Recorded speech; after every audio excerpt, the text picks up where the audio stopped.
Hello and welcome. Hello. It's an episode of Otome, Oclock. There's supposed to be sound with that promo. I don't know if it went through on the stream end, but I guess I'll play the tape back and see for myself. Willow, we see you in chat. Adam, we see you in chat. Welcome, welcome. You've been counted as present. Tonight we'll start off with an update from first we gotta introduce the show. So what is Otome Oclock? We play Otome games, visual novels, a lot of indie titles. And that's what we do. We read them to you. It's like a fucking bedtime story. Yes, we read them to them like dough. I'm Ashley A. Button, and I'm joined by my sister, Megahan. And that's us. So, Megan, you said you had some news? Yes, there's news from Velvet Cupcake Games, the creator of Maid, Marion. Maid, Marion being the game we're playing tonight. Yes. Specifically Will's Root. Yes. So, it's Steam Fest season. And for the 29th of January through the 4th of February, there's a thing going on called Myths and Legends. And one of the games featured damn, Willow got a nat 20. Is Maid, Marion. What is she waiting? I think she needs to be cheered, right? Or something. Something off the soundboard. Smite for Willow's. For a nat 20? For a nat 20. Okay. So Megan, what was the rest of your news? And also, you're completely off camera. Oh, so the camera got moved somehow. There's your beautiful face. Yes, and with this Myths and Legends Steam Fest, there will be links for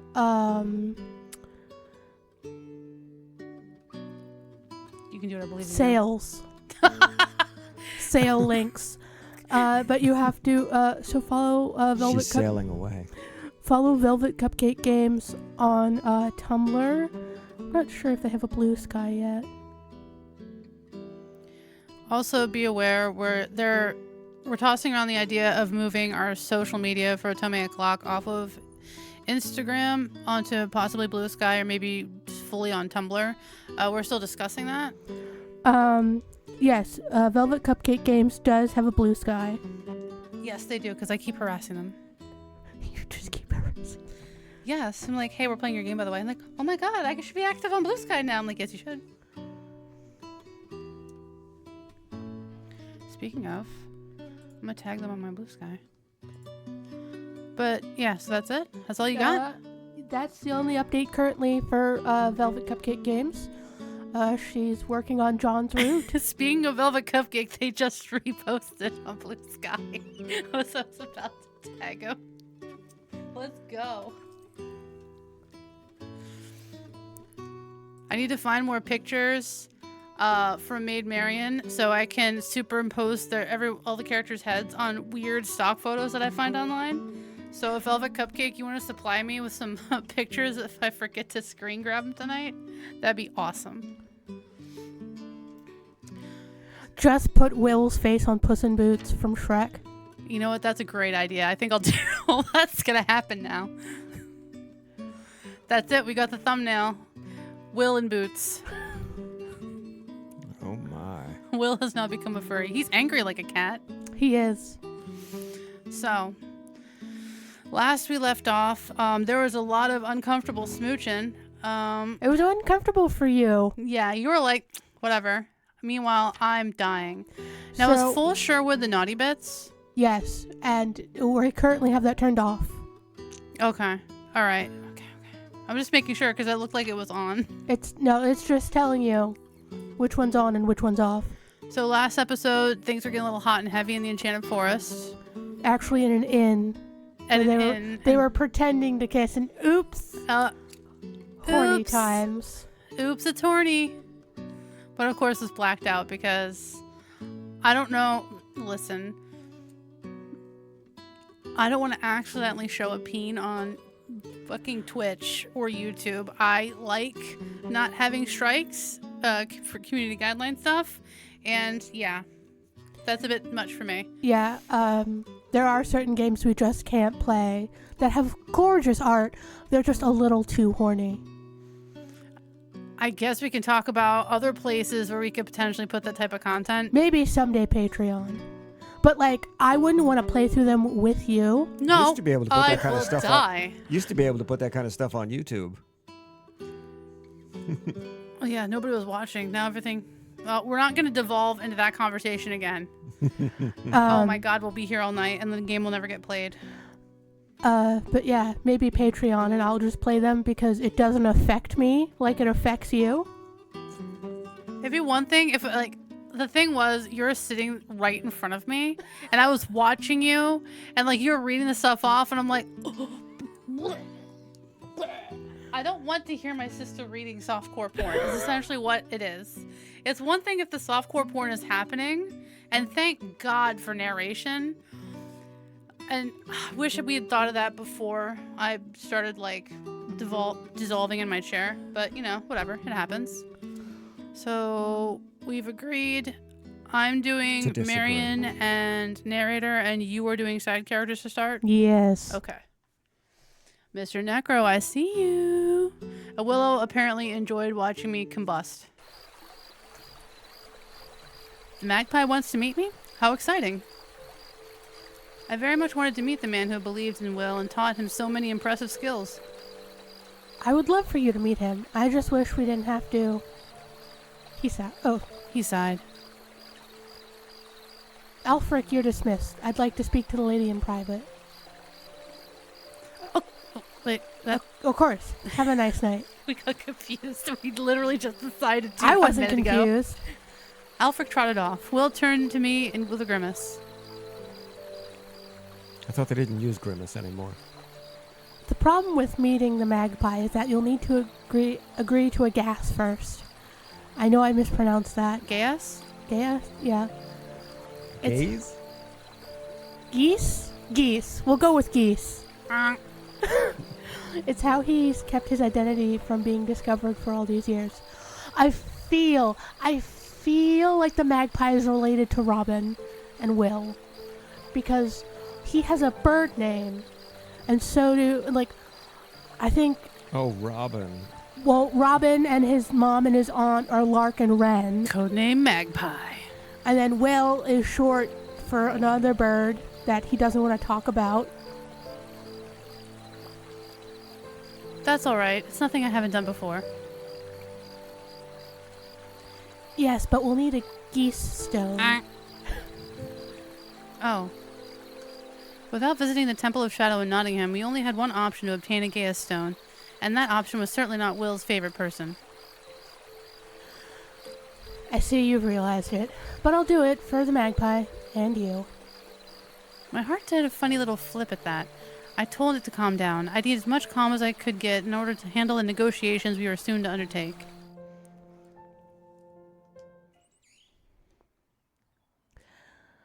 So we'd like to request a geese stone. Will had succinctly explained our situation. I was proud of him. He was being remarkably polite to Leighton for a change. I would be happy to provide, but I'm fresh out. I love Leighton. He's such a fuckboy. He is. Can you not create one? I can, but... He looked thoughtful.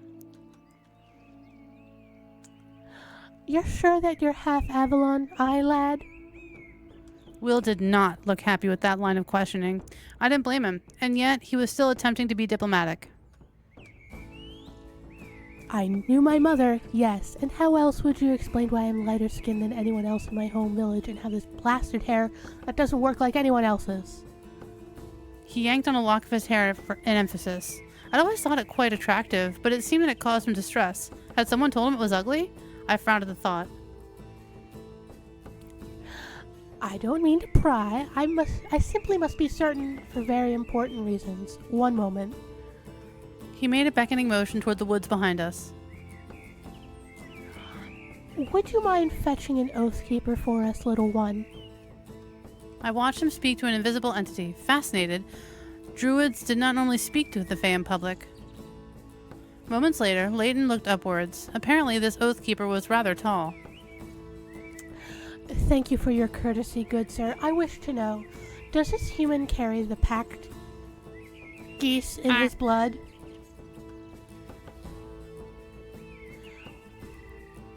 What in bloody blazes are you talking about? Packed geese? Blood? Leighton shushed Will, nodding at his invisible companion. You believe he does? Good. So I may safely check. You will witness that I have permission to do so? Leighton's eyes focused back on us. Aye, there is a powerful geese behind the pact. Haven't you ever wondered how no record of the old ways exists in Avalon? We humans adore hoarding forbidden knowledge, after all. What are you saying? All Avalons on this side of the wall carry a geese in their blood. You cannot practice the old ways. Oh, foul blood! You cannot speak about them. You cannot write about them. Even if you learn how to practice them, you can never pass that knowledge on to another. Thus, it is safe for me to tell any Avalon non-druid how I practice my art, how all druids once did. Well, try to tell me that the old ways are a sacrificial art. A sacrificial art? I shuddered. I knew that our pack druids exchanged their life energy with the Fae in exchange for the magical power they wielded. So under the old ways, greater sacrifices were made instead? Will's eyes narrowed. He opened his mouth and began to spit out the words. The old ways are forbidden. He practically growled at Leighton. I can't say it. Leighton merely laughed and held up his hand in mock surrender. Oh, God. Can you just hover over that red word right there, Ashley? Arthur Glate.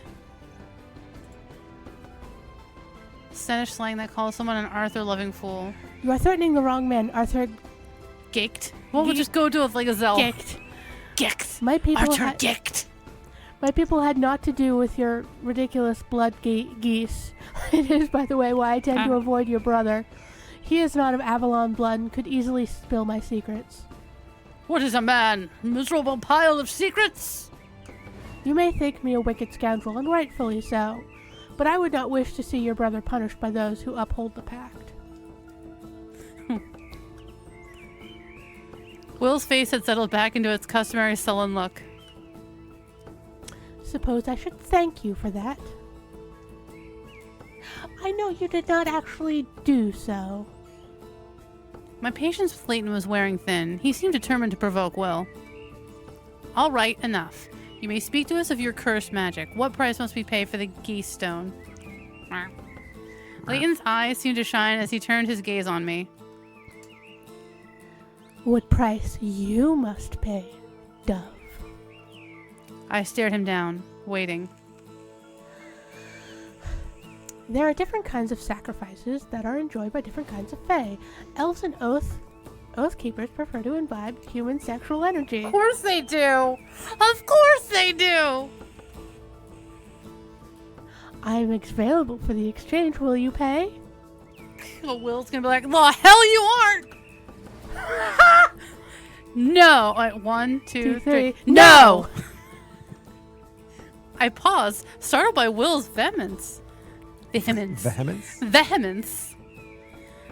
I can speak for myself, thank you. It was a question. Sorry, I know you can. He looked suitably chastised, so I nodded and glared back at Leighton. I do not trade my body in that manner. Is that so? Do you think you're too good for such things? It's good to see that Leighton has a positive attitude towards sex work. Young Will, some of your dear friends are shadow lilies, are they not? What do you think of such prudishness? Leighton's such a fuck. Will shrugged. I don't judge my friends, but I don't think anybody should have to sell their body unwillingly. I smiled at Will. He truly was a good man.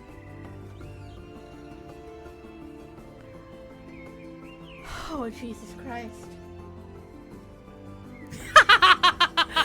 All right. All right, then. Perhaps we could do this another way. Would the two of you work together to provide the energy I need? The last 2 episodes have been very, like, it was just smooching last time. Now it's going to be... No! That time Will didn't join in on the refusal. I glanced over at him. He fidgeted next to me. I was like, well, I mean... We need to get that goof stone, so I'm just saying. I hope he had interpreted my exclamation as an insult against him, but why should he? He was the one who had told me there was not to be nothing like that between us. I mean, we don't have that kind of relationship. We will simply have to acquire Gaia Stone some other way. We'll have to get permission from my cousin to visit the Temple of Darkness. He turned back to Leighton. And before you say anything more about avoiding the druids, note that we came to you first, you rotter. It's your funeral, young one. Just don't blame me if you drag Dovey here down into it. I don't know why you call her that. If anything, she's a hawk of the fiercest order. Oh, that's adorable. He's in love. Thank you. He grinned. That sadistic grin of his. I didn't say it was a compliment. You're a heap of trouble. I harumphed at him, but it lacked Harumph. heat. Harumph. We turned and left Leighton to whatever thoughts were going through his devious mind. I bet Leighton knows that Will like- and Marion are like down bad for each other, and he's He like, could just like make it out of like a piece of, I don't know, dirt in the ground and a stick. I'm like, oh, I could have made it whenever. I just wanted to see you two fuck. Because I'm a dirtbag. And pervy, apparently. A pervy dirtbag. The next morning, we met at sunrise on the practice field. It was normal awakening time for me, but Will looked quite out of sorts. blasted Okoro. Couldn't find him all day yesterday, but he'll be here. He always trains at this hour? No, he greets the sun. It's an important part of the Ammonite religion. Oh, do you ever join him? I'm not an Ammonite. I didn't understand the way of the gods. Avalon had no gods, only Fae. They were powerful beings, but they did not desire our worship, nor were we inclined to provide it. Still, I had thought that everyone in Sanjata worshipped the god Amun. He was said to be so mighty that he had devoured all other Sanjati gods. You're not? But don't you have Amun's blessing? I didn't ask for it. I don't know why I have it. He exhaled, hard, and his hands curled into fists. Don't tell my brother I said any of this. He's devout. He spoke far more quickly than normal, low-voiced. Bloody Amun, if he's so great and powerful, why did he let pirates wipe an innocent village off the face of the world? Sure, he gave my brother a blessing that day, but it was too late. We could barely save ourselves. Everyone else died. That day I secretly swore I would never bow down to Amun. I could never worship a god who would let that happen, but then he gave me a blessing anyway. I'm not even full-blooded. I barely have flecks of gold in my eyes. I squeezed his shoulder in support, but remained silent, listening. Maybe it makes me a fool. I don't know. I'll use this blessing, but I won't thank Amun for it. I don't worship him for it. If I could, I'd trade it 1,000 times over to have my parents back. I nodded. The more he opened up to me, the more obvious it was how deep my partner's well of pain and resentment ran. I wondered, if I had had a god, would I have prayed to it for my mother's return? For my father's understanding? Would I want a god to intervene in my life at all? How much could this Amun even do? Not even do so. Out of my depth, and I wanted to say something comforting, but I was worried I'd only make it worse. You know what? I feel like he's a speak from the heart kind of guy. Speak from the heart. Listen to your heart. I don't really understand gods, but nobody should have to go through what you did. I can see why you'd be bitter about Amun. Will looked a bit surprised. Drink better. Thank you. I don't talk about this usually. Even Avalons think I should worship a being so powerful that he can give blessings like mine. You really are a little different, aren't you, Mar? I hope that was a compliment this time. It wasn't.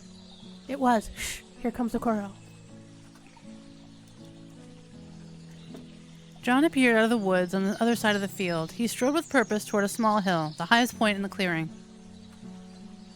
Holding his quarterstaff, he began to perform a series of movements, somewhere between a ritual and a dance. He spun gracefully, the staff sweeping around him.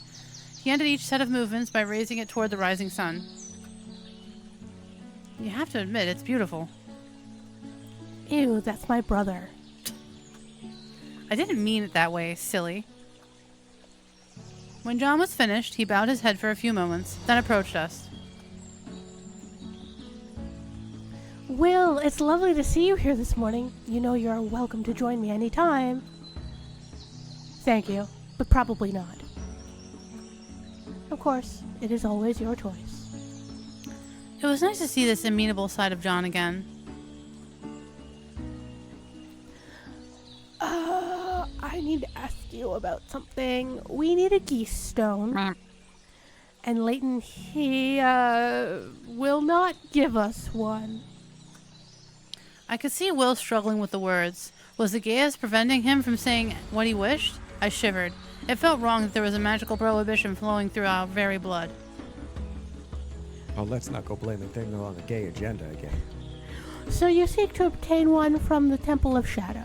It's the goose agenda. Yes, that's all we plan to do here. We will purchase it the regular way. Is this so that Marion can meet the magpie? The magpie, he wants to meet Lady Marion? I had noticed Robin approaching, but of course he came out here to practice with his bow. He does. I hope you're not jealous. I rolled my eyes at Will as Will taunted his cousin. The blighter couldn't help himself, but Robin didn't seem offended. I will always be jealous of anyone who is able to speak to the magpie in person, but I can't blame you for it. He gave a helpless shrug. I was impressed by his naked honesty. Tell him I said hello, my lady, and that I thank him for all his efforts on behalf of the rebellion. I'll be sure to do that. So we will allow him to visit the temple. If they make it a simple errand, yes, no skulking about and come right back.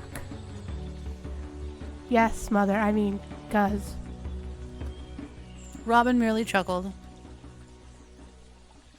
You will keep him in line, Marion? I will not. Unlike some of you, she knows she's not my mother. Just be careful, please. If you insist.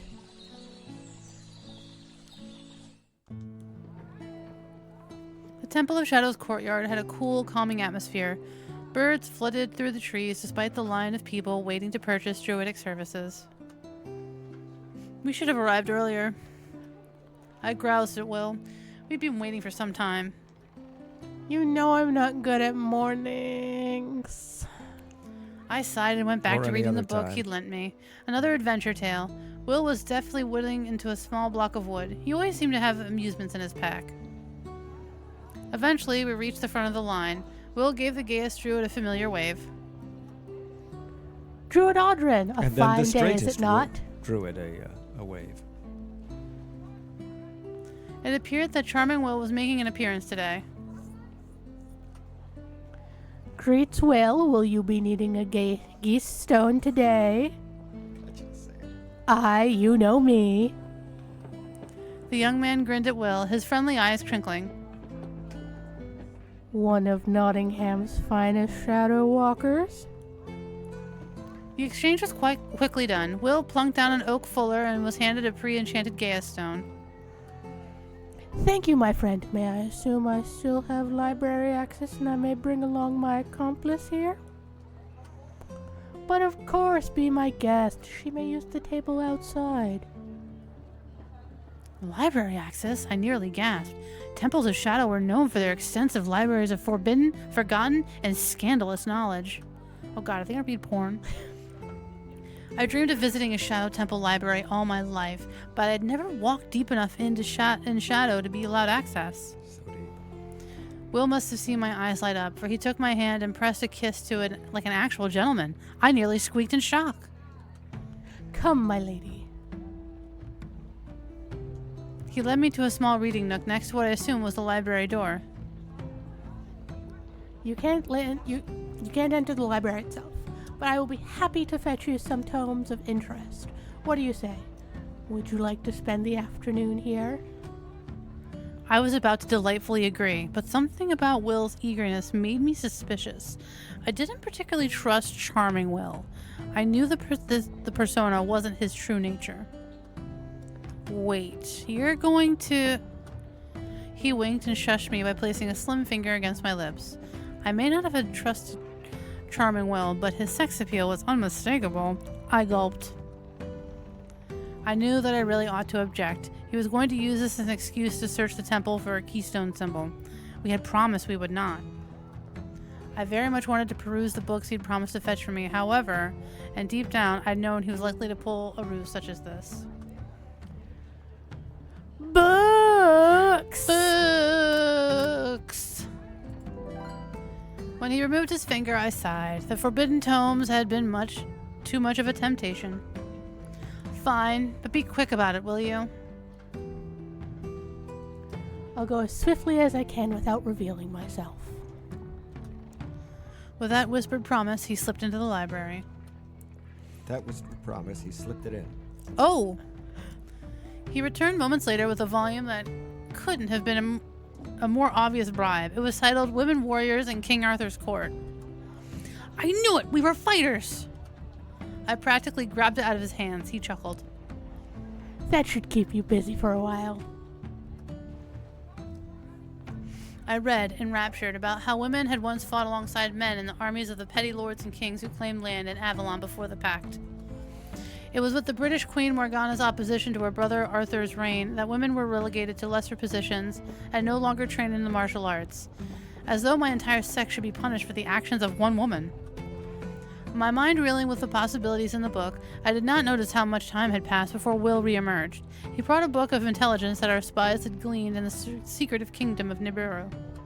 It was fascinating. I'd heard of the 13 great sages, powerful seers who guided the Nibirian kingdom and were rumored to have strange magical abilities. The book said that they weren't allowed to leave the palace grounds, and that there were only ever 13 sages at a time. A new sage inheriting the old one's particular talents would be born only after the previous one died. And the magical abilities, it was said that their hair contained magical power, and the third sage even used hers as a weapon. Bayonetta? I guess, Bayonetta. They could perform transformations on people. They could perform transformations on people. One of them could use the palace scrying pool to display their visions to the public. Will seemed to know exactly how to bribe me. By the time I finished skimming the final book, he brought a set of gruesome tales of pact breakers and their punishments, but it was late afternoon. We exited the library door a final time, looking discouraged. Nothing. I'm sorry, we should go.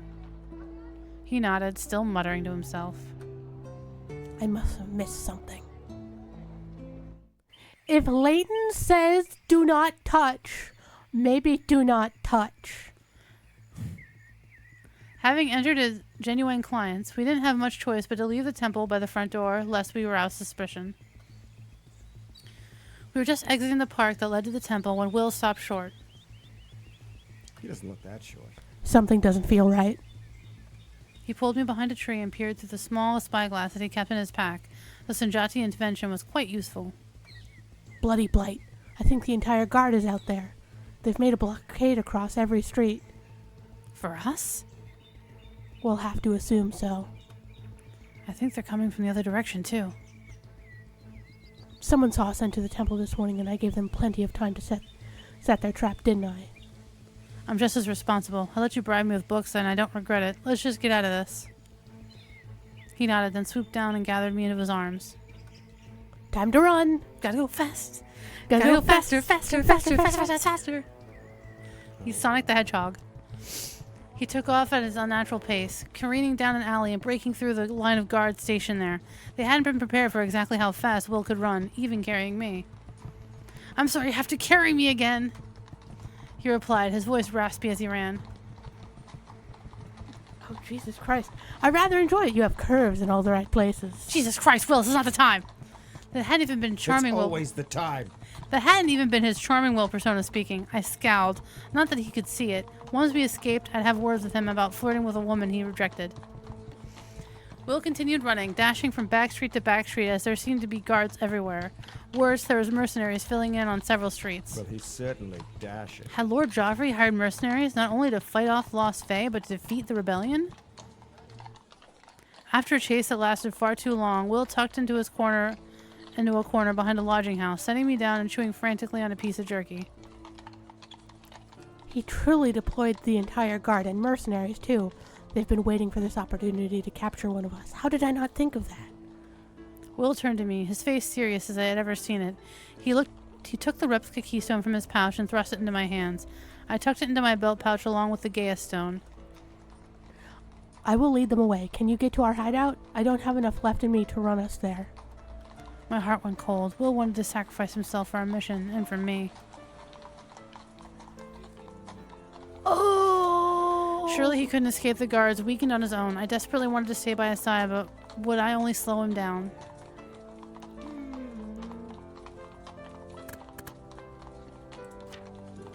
This is a safe spot, definitely. What do you think, Ashley?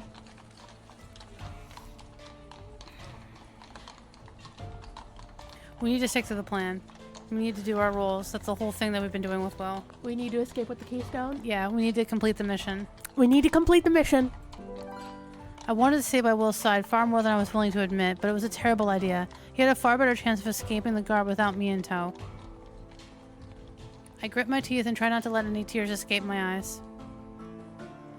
Very well, but I'd better see you at the camp tonight. Let's pretend that you will. He paused, looking at me with a gentle gaze that made my heart beat faster. I waited in silence for the words he was to speak. But he simply took my hand and squeezed it. He leaned over, kissed my forehead, then turned away. He was around the corner before I could blink. I crouched down in the shadow of a barrel, collecting myself. I needed to think of the best way to sneak around the tavern to our tavern hideout. The door to the boarding house across the alley swung open and a familiar face appeared. Of all people, it was the fortune teller who had tried to give us a message the last time we'd been running from the guard. Hi, Mesa. We know who Megan's favorite is. Oh, she's already said that at the top of the show. Oh, thank goodness I'm not too late. Quickly, in here. Did you see the mercenaries? I did. They're looking for you specifically. I saw it in a vision. Please believe me. Something about them made me trust them implicitly. Perhaps it was because they tried to help us before, or was it something about them that seemed gentle and wise? Or maybe those pouty lips. Or maybe I was just scared out of my wits. I heard footsteps nearby. Trust or no, this was my best option. I ran into the open door. The Iberian twisted aside to allow me entry, and I turned just in time to see their hair fling out and pull the door closed. Their hair. Wait, hadn't I just been reading about that? Mesa is Bayonetta. I stared at my ostensible rescuer.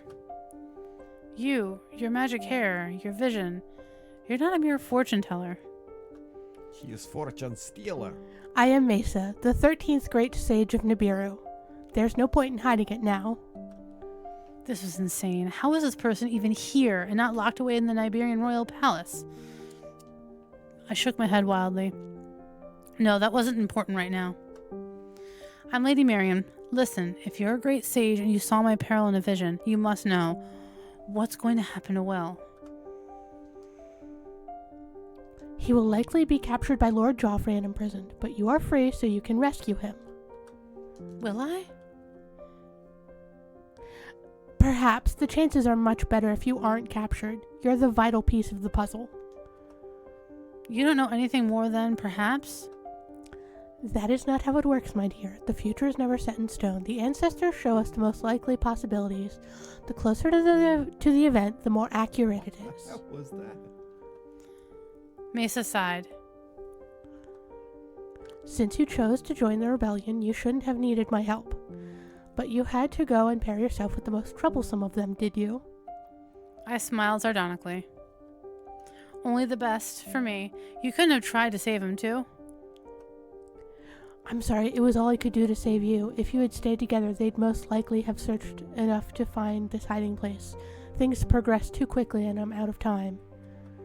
I took a deep breath. There was no point in casting aspersions on the kind person that had been acting on my behalf.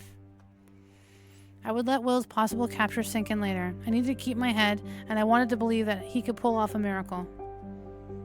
All right, then how am I supposed to get out of the city? This may sound odd, but may I have your permission to transform you? It will only last a short time, but it will be an excellent disguise. Mesa just be transforming us. You want to shapeshift me? I was actually excited by the thought. What would it feel like? Mesa cocked their head at me curiously. For an Avalon, you seem rather well informed about the capabilities of great sages. As of today, and yes, you may transform me. Just real quick, was that last episode that? No, that was in the That was a demo. That was in the demo. So that hasn't happened in this playthrough yet. No. I'm sorry, I got confused. That's okay. Mesa nodded briskly and gestured for me to sit down on a chair. Your job is simple. I'd like you to close your eyes and imagine someone you know who would never be recognized in Nottingham as vividly as possible, if you please. Very well. I closed my eyes and followed Mesa's instructions. Sage chanted in Iberian for a few moments, then squeezed my shoulder and told me to open my eyes. I looked down at myself. My skin was far too pale and I was wearing a pink dress. Oh, it's different this time. Holy shit. I think we're about to find out lore about our stepmom. The deep lore. The deep stepmom lore. Goodness, how do you know Starwood Shala? She's my stepmother. Starwatch? Oh, Starwatch. Her title, she's the sign of one of Nibiru's most powerful noble houses. It seems that interesting things have happened since I fled my homeland. I fear this means her husband died in the war. I felt a twinge of guilt. I had lived with Shala for several months, but never felt comfortable enough to truly get to know her. I had no idea she'd been married before, just like my father. Ah, I see. Mesa began to usher me toward the front door. Don't try and look at your reflection, please. This is a loose enchantment, and if you are startled into disbelief at how you look, it could break. Understood. There were a million questions I wanted to ask, but I knew there wasn't time. Shall we? We shouldn't attempt to leave town yet, but I know just where to take you for shelter. All right. But so that I may address you correctly, I'm so sorry to ask, but are you a man or a woman? Mesa merely smirked at me. Yes. Very well then. I knew the Fae could choose their own gender. gender, or no gender at all. Perhaps Mesa had made a similar choice? I could work with that. Mesa offered me an arm and we stepped out the front door of the room onto the chaotic streets of Nottingham. I had spent so much time skulking in Nottingham's alleys that it felt odd to be walking openly on the street. I assumed the guards were rushing everywhere wasn't the norm, though. I clasped Mesa's arm in anxiety. They whispered in my ear. Steady now, Lady Marion. It's not good for an Iberian to look too closely at the guard. We're just on a stroll. Mesa was correct. The guard, busy with their orders to set trap for Will and I, weren't paying us much attention, but the few townsfolk out in the street were all watching us with gazes that ranged from curiosity to open hostility. As we threaded through the streets, nothing changed. People were watching, whispering. I felt distinctly uncomfortable. Did Mesa go through this every day? Mesa seemed to know what I was thinking, as they murmured softly to me once more. Careful, you're flickering a bit. I know it's uncomfortable to resemble an Iberian in Avalon, but I am well known here and have the backing of many nobles. Nobody will act against us. Think that you are Shala. Think that you belong here. I took a shuddering breath and concentrated on Mesa's voice, putting one foot in front of the other and telling myself that I was Shala of Nibiru, a proud noblewoman. The opinions of this rabble didn't matter. I was put to the test a second time when a group of men wearing the insignia of a mercenary company waved to Mesa in greeting. Oi, Mesa, have you brought a friend from across the sea? Indeed, I am showing Star Watch Shala around town. You will be seeing more or less Niberians as we establish trade bonds with Nottingham. Silently, I inclined my head toward the men in greeting. Their leader was a friendly Sujati man, and 2 Avalons with him didn't seem as hostile as the other townsfolk had. You haven't seen a pretty Avalon nobleman with long brown hair wearing trousers, have you? My heart beat hard against my chest. Mesa's vision that they were seeking me had been true, but Mesa merely shrugged in a helpless manner. Now your women are wearing trousers, and here I've just learned to tell masters and mistresses apart by their mode of dress. Mesa gave the men a helpless look, and they chuckled fondly. Ah yes, I forget you nibbies don't sort folk that way. We'll be off then. Nibbies. Mesa waved farewell to them. As they hustled off, scanning the alleyways, I heard one mutter about how Will and I reportedly split up. I would certainly have been captured if Mesa hadn't helped me. I shuddered, clutching Mesa's arm. They reached over and patted my hand in comfort. We traveled on, step by step. Eventually, we moved into a wealthier neighborhood, where the streets were mostly clear. Apparently, the guard didn't believe Will would come here. I grimaced. They were probably correct. Mesa led me through a front gate toward a building flying an odd flag. It appeared to combine the designs of several Sanjati city-state flags. The guards at the front merely nodded us, as though Mesa were a regular visitor. At the embassy? Ugh, I don't know why I'm yawning so much. We were efficiently ushered into a visitor's parlor, where a distinguished-looking Sanjati man greeted Mesa as an old friend. Soon we were seated across from him. Kafil, it's good to see you. My lady, this is Kafil. He's the head of the Sanjati Merchant Association, as well as a high-ranking diplomat. We are now on sovereign Sanjati soil. Yep, embassy. I felt a rush of gratitude toward Mesa. Lord Joffrey could not seek me here, and I doubted even Sujati mercenaries would be willing to disturb such an important personage. Well met, my lady. No, do not give me your name. It's best that I do not know. He turned his attention to Mesa. My friend, I must admit to a touch of confusion. You have brought me a Niberian guest with an Avalon title. Oh, I can probably change you back now. Would you like that? That's fine. I did not want to wear the guise of my own stepmother any longer than necessary. Mesa touched my shoulder and whispered an Iberian word. I watched my skin and outfit return to normal in an instant. It is always easiest to return to who you're meant to be. That's deep. Kafil whistled. I always expected there was more to you than meets the eye. Runs for us more than meets the eye. I'm sorry I could not tell you that I am the missing Niberian great sage, but now I may, for I am returning home tomorrow. Kafil threw back his head in hearty laughter. They have sought you for so many years, and here you were, playing the fool right under their noses. How delightful. But do tell me, why have you brought this young woman to me? She was with your friend Will when the guard ambushed him. He was trying to help her leave town because there are mercenaries after her. That was an impressive massaging of the truth. I suppose a great sage must be trained in diplomacy. I wonder if that's Magpie. Kafil turned his warm yet scrutinizing gaze on me. That is most unfortunate. Why would mercenaries be after you? That's the thing. I don't know why. Previously, someone hired the Grey Wolves to capture me, but they were unsuccessful. That must be quite frightening, although the weapons secreted on your person suggest that you are not helpless, as I'd expect a companion of Will's. I should not say this in my position, but I do hope he manages to evade the guard. I lowered my head. As do I. Would you be willing to help Our Lady contact a dear friend via dove? That's a lot of animals for one mission. Mesa was insinuating that Kafil referred me to the rebellion for safety. It was a code phrase used by our allies in town. I had no idea our allies included someone of such high status. That is certainly within my power. She may stay in one of our guest rooms until someone can fetch her. Thank you so much, Honored Kafil. He waved a hand dismissively.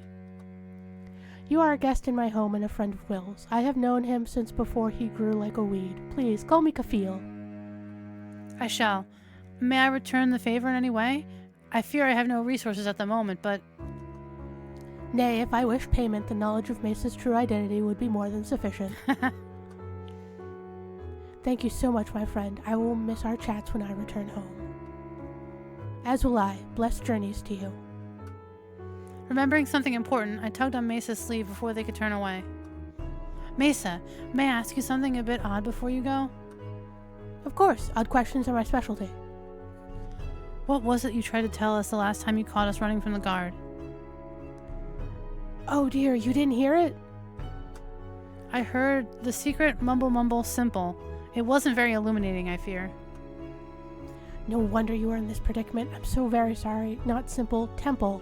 The secret isn't in the temples. I saw you in a vision, searching them in vain. I'm not certain what you're looking for, but it isn't there. Damn, we picked the wrong thing. We fell victim to our desire for books. I sunk down into my chair in frustration. We'd been barking up the wrong tree. Whatever lock our keystone fit, it wasn't the temples themselves.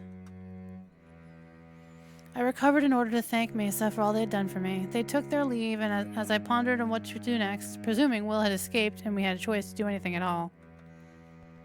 Aw, John's gonna be so mad if Will got captured. Kafil was a fine host, sharing delectably fragrant Sujati meal with me and regaling me with tales from his long career. He dispatched a pigeon to the rebellion and sent a member of his staff to seek news about Will. Anxiety churned in the pit of my stomach all the while. I knew how skilled Will was, but he had been low on energy and was concentrating on leading the guard away from me. Kafil appeared to sense my unease and did his best to distract me. As we were chatting over an after-dinner tea, his messenger returned. Bad news. Sir Will has been captured by the guard and taken to Nottingham Hold. Oh dear, the poor lad. No! I stifled the tears that attempted to leak from my eyes. I didn't want Kafil to know just how close I was with Will. He needed to be able to deny that he knew anything about my status as a wanted criminal. May I be excused to my room? Of course. You are able to find it, yes? I nodded and practically fled to the guest room, where I threw myself upon the bed and let the sobs come. I didn't think to wonder why Will's capture was affecting me so strongly.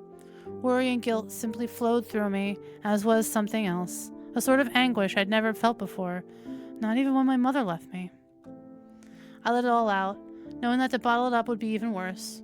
At some point, I drifted off atop the covers. I slept poorly, of course, but life had to go on. I awoke and did my best to get some breakfast into me. Kafil joined me, looking alert but sad. I've always worried that Will would find himself in this kind of trouble one day. Now that I'd used up my allotment of tears, I decided to learn more about Kafil's relationship with my partner. Perhaps it would ease the ache in my heart. How did you know, Will? He worked for a friend of mine when he was a lad. Clement was a book lender, but also a rebel sympathizer. This was the old rebellion, before Robin of Locksley returned from the war. The ill-fated rebellion that had been crushed by the previous Lord Nottingham. I remembered Robin's story. I also smiled at the thought that Will had worked for a book lender. Of course he had.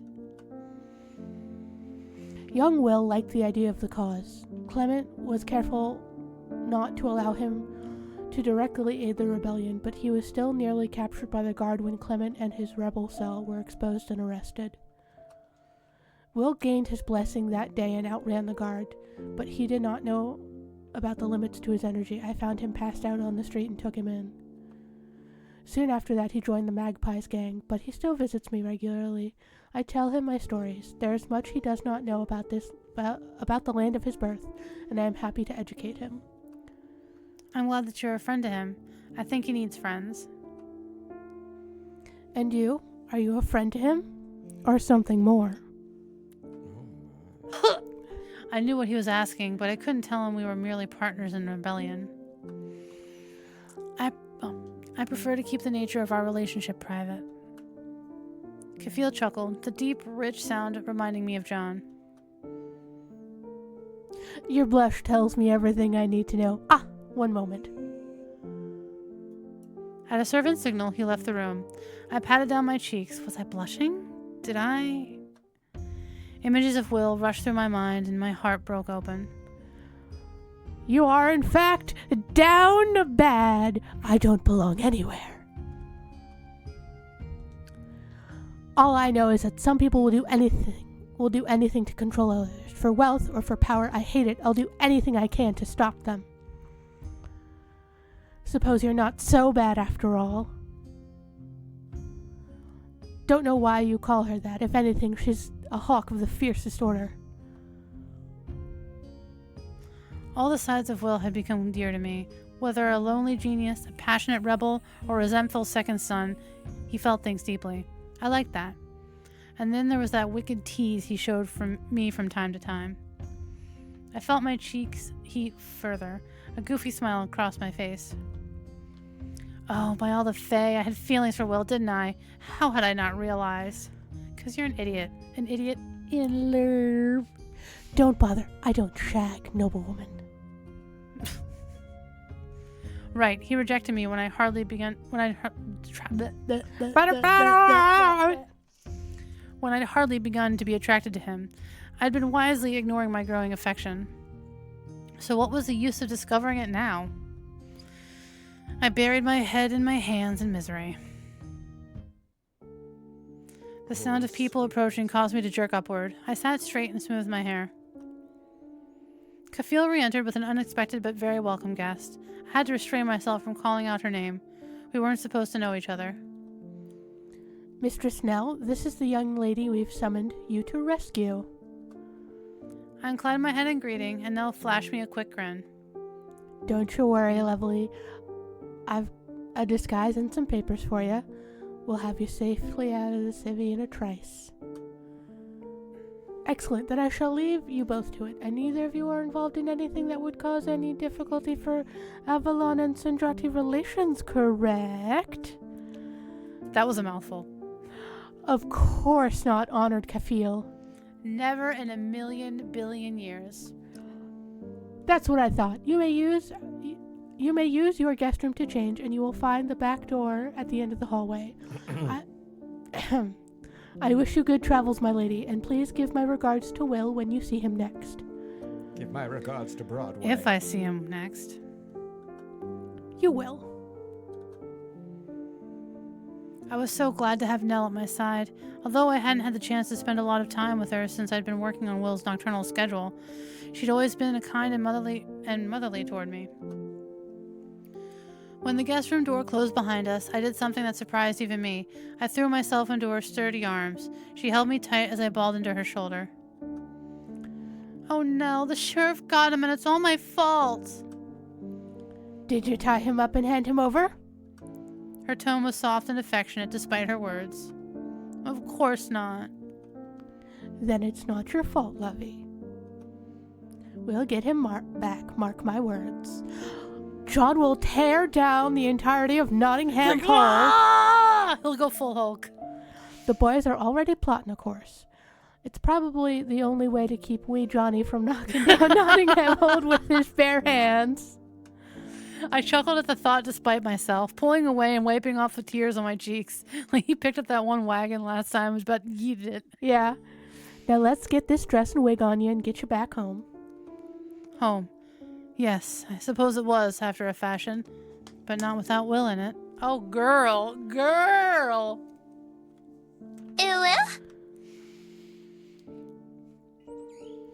After leaving through Nottingham South Gate without incident, we stopped at the meeting stone. I blew my great stag whistle. Oh my. Kroga appeared, and to my surprise, Mercator was right behind her. His liquid eyes stared into mine and let out a low, distressed moan. Oh, sweetheart. I approached him with caution, but he lowered his head in docility. I didn't know docile could be used in such a fashion. He allowed me to stroke his face and make comforting noises. We'll set him free. I know we will. If only I'd actually believed that. When we arrived at camp, I rushed to my cabin, Nell bustling behind me. I felt like a coward, but I wasn't ready to face Robin and John yet. Milady! I heard Robin's cry as my door shut behind me. Nell didn't follow. Please, we need to speak with her. You'll do no such thing until she's had a chance to rest, poor bit. Scaring her isn't gonna bring back your brother any faster. You're right, Mistress Nell. Come on, old pal. We're waiting for some messages anyways. I heard their footsteps retreating and flopped down into my bed. Where's my cat? There's my cat. I heard a feline plonk on the floor near my window. Aiden hopped up on the bed beside me, purring. I stroked his soft fur. Hi, buddy. You can stay. You're not gonna grill me about what happened. Actually, I am. Oh shit, I can talk! It is a cat. Hate seeth. He rubbed his head into my hand and I felt my racing heart calm. I could do this. I just needed to think.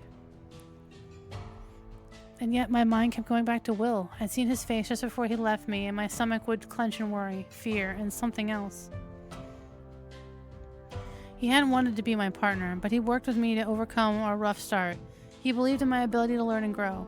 He understood what it was like to be underestimated and left behind. He carried a cloud of cynicism and resentment around him, yet I could tell he longed to be closer to the people he loved. Beneath his difficult exterior beat a passionate heart. It was a heart I wanted to explore, one I wanted to see beat strongly for me.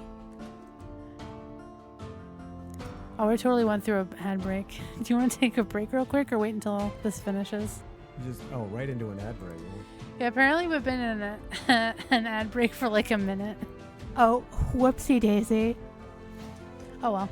I let myself... Wait, hold on. Let's hold on. Oh. There's an ad break. People aren't seeing us right now. This is true. Well, how far back are you gonna need to go? We're not gonna... Well... We'll go back into the history. Okay. Ha! Will, it doesn't get ads. Well, let's see. How many people are in here right now? And then nobody on YouTube will be getting ads yet. No, because we're only streaming on Twitch right now. Okay. Alright, so we'll go to the end of this flashback and then we'll take a break. Okay. I let myself drift through that chain of thought, thought about the way I'd increasingly enjoyed his incidental touches, about how even his crankiness and his sadistic side had started to make me smile. We were going to have a serious talk about his aversion to noblewomen when we broke him out of prison, brought the man from making me feel this way. Sighing, I turned my thoughts to what I wanted to do next. Will loved being free even more than I did. The thought of him trapped in a cell made me shudder in fear and frustration. As partners, we'd gotten ourselves into this mess, and I didn't like the idea of Robin and John simply taking over. If they didn't see what Will and I could do together, they were likely to curtail our freedom entirely once they got him back. I have to be the one to rescue him. Oh, this is a bad idea. Even the cat's like, this is a bad idea. My cat city friend nuzzled into my hand approvingly. I could only hope that Robin and John would respond to that well. Are we breaking now? Let's break now. Okay. We're gonna take a break, so that I can not talk for a couple minutes, which is pretty cool. Yeah, so I need to find the thing to click on.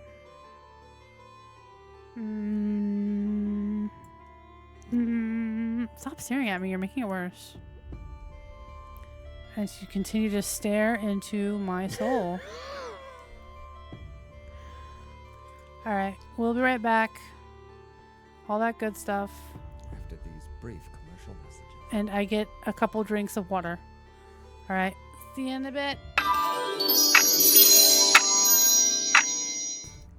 Alright, it's game time. Will's been in prison. Marion had a mental and emotional breakdown. She's back at the camp in the Enchanted Woods. Yes. John and Robin, they wanted to go save Will. And Marion's like, I gotta take charge in this shit, otherwise they're gonna steamroll me. One more thing, Ashley. Yes. We should probably keep an eye on when ad breaks are coming. Yes, Megan, I know. Thank you. I was locked in, okay? Serious shit's happening right now. Alright. And that was when I learned... That's live television, folks. And that's when I Or learned that whatever he'd been this is. captured. You know the rest since you sent Nell to fetch me. Thank you for that. Click, click. We were seated around the table in John's cabin as I finished my tale. To their credit, the two rebellion leaders had listened intently to me. No thanks necessary. We take care of our own, and thank you for your candor, my lady. Rest assured that we in no way blame you for yesterday's events. Will made his own bed with his foolish decisions. I doubt you could have stopped him. Could have tried, though. I was glad to hear that, although I still felt guilty about it all. I nodded grimly. The room went quiet for a moment, but Robin was not the sort to dwell upon these things in silence. In the meantime, I've received some correspondence. He produced a piece of parchment with an angry flourish. I hadn't known that a flourish could be angry until that moment. Is that from the sheriff? I always forget he's smarter than he looks. Apparently he knew how to access our message system. I gazed down at the letter, which spelled out a simple demand in neat, blocky handwriting. Robin read it aloud. Robin of Locksley, I have arrested your cousin and am prepared to prosecute him for his many petty crimes. However, I would be willing to free him in exchange for yourself or the return of my bride. You have until the tournament to decide. Robin slammed his fist down on the table, and John started to do the same, but thought better of it. He'd likely have broken the furniture. A low growl issued from his throat instead. The absolute blighter, using a man's family against him. John took a few deep breaths, then regarded me with his kind gaze. Of course, we would never consider handing you over, Marion. I hadn't even thought to be worried about that. Thank you. When is this tournament? Every year, mid-hazel moon, there's a grand tournament in town. The winner in each tournament category is able to request a boon from Lord Nottingham. We plan to enter and win every category, of course. But now we're one champion down. The sheriff wishes us to waste our boons asking for Will's release instead of using them for the good of the people. Mid-hazel moon. That was late summer. Just over a month from now. We didn't have a lot of time. We'll just have to rescue Will before then. Oh, simple as all that then. All right. We heard a rustling from outside, and Edith popped in through the window. We've confirmed he's being held in the Nottingham Hold dungeon, sirs. She plopped down in the remaining chair and set her elbows on the table, resting her chin on her clasped hands. Her smile was a bit strained, but I could tell she was trying to keep her spirits up. Edith, you're quite welcome here, of course, but does the Magpie know the content of all our rebellion leadership meetings? She grinned at him. The Magpie needs more information than you care to give him, so if Will's not around... I bit back a chuckle. There was a downside to being in league with a veritable spy master. Milady Marion, Will's squad are reporting to you until we have him back. You are? Aye, she is his partner. The Magpies liked her since she helped Will out of that scrap in the brambles. I like her too. That was lovely, but surprising. Edith had seen me at the beginning, when I wasn't at my best. I smiled at her. I'm honored. I'll be sure to find a good way for you all to participate in our rescue plan. Our rescue plan? Yeah, bitch, gotta get my man. Yes, more specifically, I'll be the one to rescue him. No, absolutely not. Lord Joffrey is looking for you, my lady. The man is obsessed with the law, and he would not let you out of your marriage contract easily. You shouldn't think of tempting him by coming within his grasp. Indeed, we can't endanger you in that way. Ooh, logical. They feel like logic men. I gathered my thoughts and laid out my argument to Robin and John. Come now. You both know that he reacts poorly to you. He'll already be sore about needing rescue. He and I have developed a good working relationship. It was his own choice to send me to safety, so he'll be less resentful if he sees me. If I'm at the forefront of the mission, it's more likely that he'll come along quietly and we'll get him out with not too much fuss. It's true that John might be too large for the type of rescue I have in mind. Sorry, old pal. Hey, you two can run distraction. John didn't respond to his cousin. He was busy giving me an intense look. You have a strong strategic argument, but Marion, How do you feel about Will? Can I trust you to come through for us no matter what? My breath hitched and I felt a blush creep upon my cheeks. He's my partner. I care about him, and I hate to think of him locked up in a cell. I will do whatever I need to do. Not blushing. I hope that'd be enough for John. I didn't want to admit my true feelings before I'd even had a chance to speak to Will. The large man leaned backward and sighed heavily. Fine, I suppose I deserve this. It's not a punishment, old pal. We'll need you on hand in case everything goes horribly wrong. He can, like, pick up, I don't know, carts and shit, just throw them around the courtyard. The guards will be very distracted. Yeah, or pick up a guard and throw them at other guards. Yeah. Robin rose and smacked his palms together. Now we'll need to get in touch with our spy to see if my idea might work. Do keep up your training, milady. You're going to need it. Robin bustled out of the cabin. Edith gave me a wave and followed suit. I stood to leave, but saw John hunch over onto the tabletop, his head buried in his arms. I'm sorry. He lifted his head. It is I who should be sorry. I have not been the brother or leader I should. You just worry about him. I know, but don't be too hard on him once we have him back, all right? How could I be? At the end, he did what I would have done. I am many things, but I try not to be a hypocrite. You mean when he sacrificed himself so I could get to safety? I didn't much like that, you know. John gave a bitter chuckle. I'm not surprised.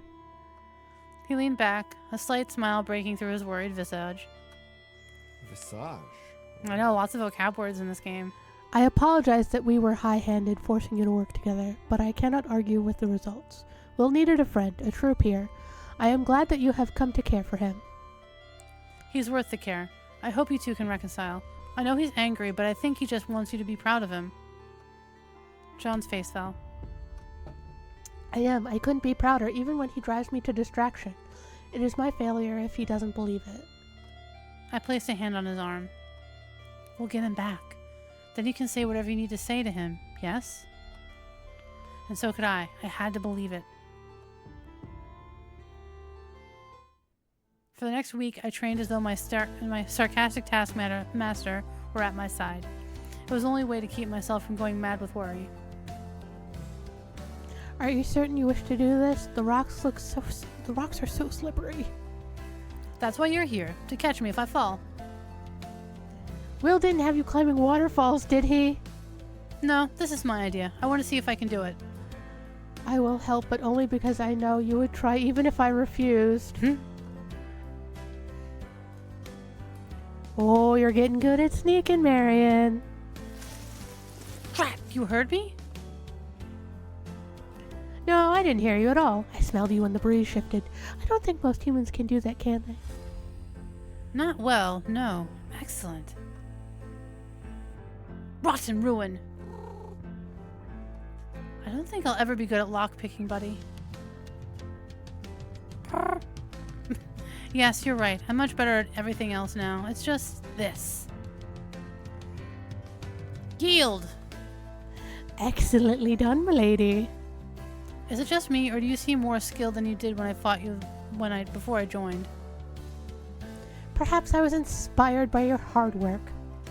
Or you were going easy on me before. I wasn't going on you easy today. What? I wasn't going easy on you today. I swear by my bow.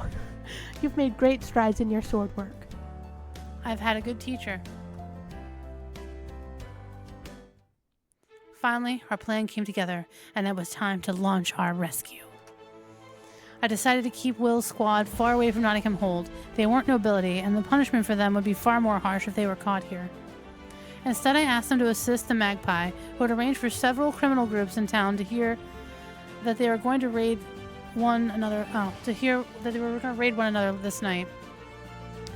We'd hoped that the resilient chaos would be enough to divert the good portion of the guard away from Nottingham Hold. Multiple bar fights across the town. All right, you remember the layout? I've been studying it for a week. I'll be fine. We were in the secret tunnels that would wound throughout the entire hold. Robin knew them well, as he'd been friends with the former lord's youngest son, and they'd spent hours playing at the castle raiding. Oh, that's sad, because that guy, all his sons died. The former Lord Nottingham. So Robin's friend, who he's talking about here, is dead. Oof. I'm gonna save here. That's probably a good idea.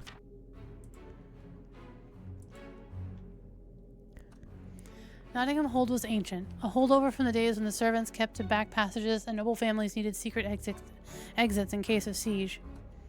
We traversed the tunnels according to the map, counting exits and stairwells.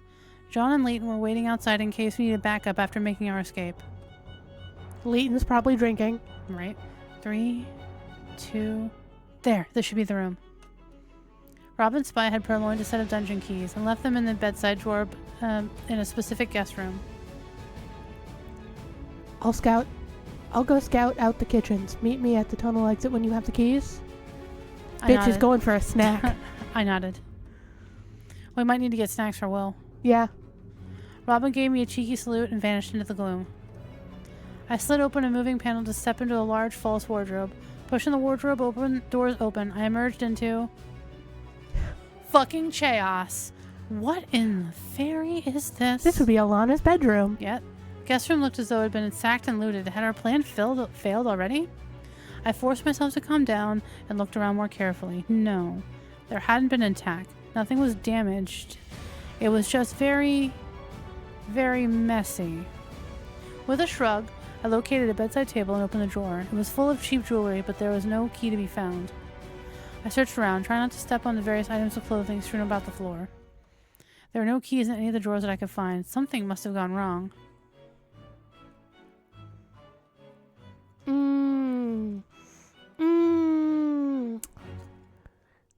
What do you think? Time is of the essence. I need to improvise. Yeah.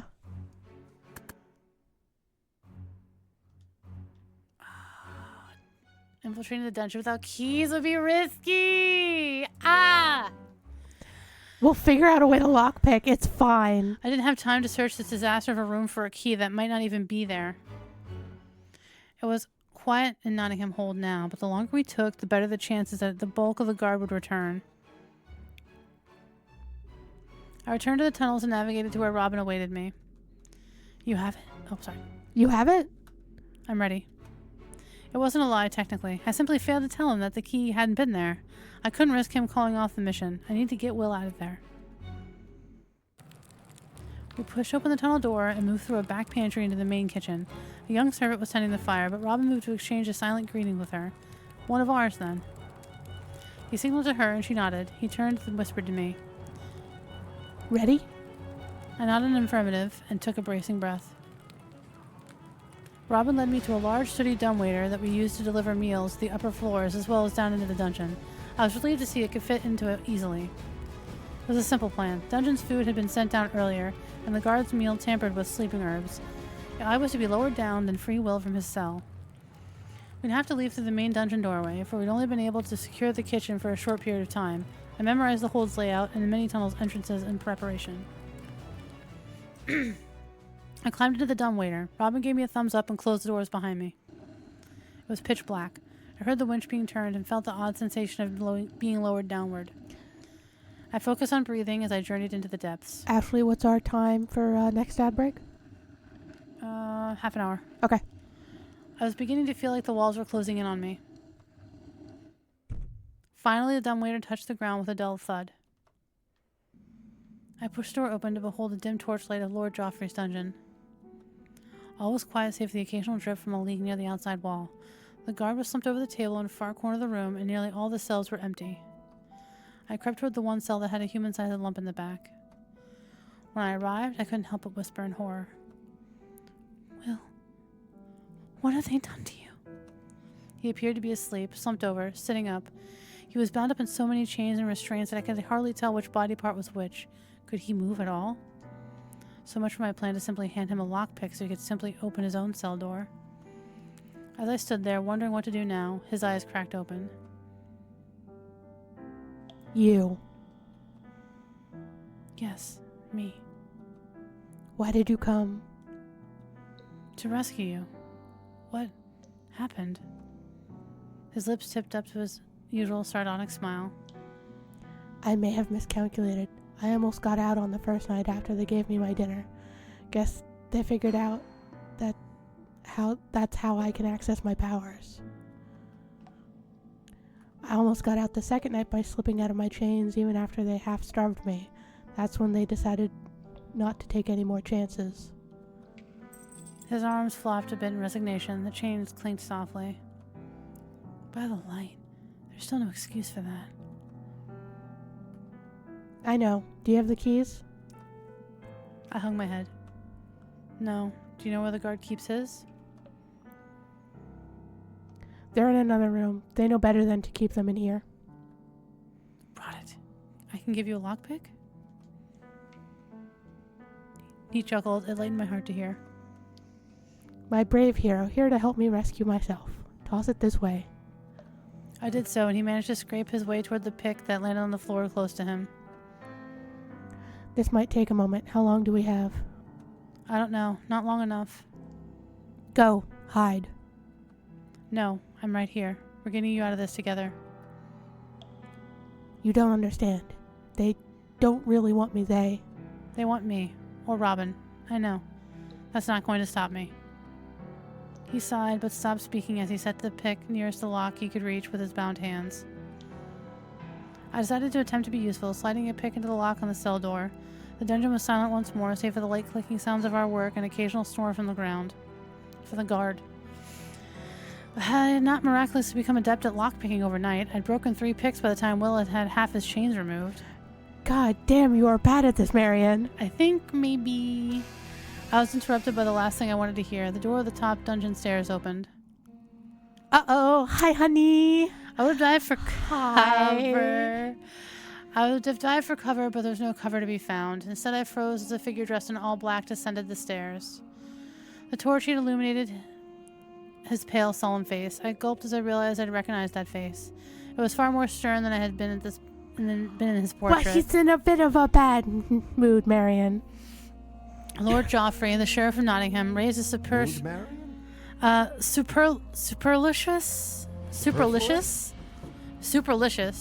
Superfluous? No, because there's no F. Supercilious. Hold on. Keep it on this page for a second. Okay. He left a brow in my direction. Come Yo, on. these little cat words are fucking killing me tonight.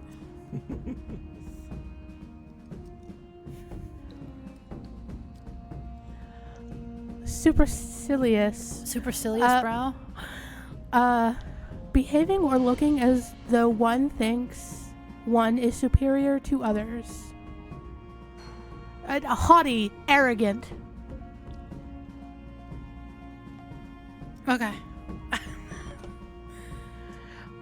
Well, now, it seems we have a visitor. He reached the bottom of the stairs and the torchlight shone on me. Sorry. It's good to see that my errant bride has decided to return to me at last.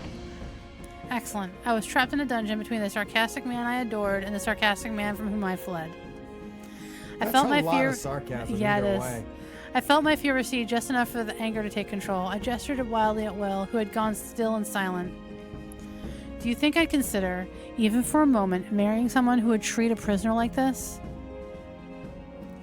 I have ensured he is not mistreated overmuch. I fear he has been a rather difficult charge. If only I'd been more difficult. I heard a few thumps and saw 2 large guards standing at the top of the stairs. Not good. Lord Joffrey smirked at my widened eyes. You are welcome to join him in the cell opposite, if that is your choice. Perhaps then Locksley will see the wisdom of surrendering to me. Do you think any one of us would willingly surrender to you? I've spent the summer helping to free the people you so cruelly indentured. I've seen the state of the folk in the brambles. Are you not the least bit ashamed to have inspired a full-fledged rebellion? His face filled with fury.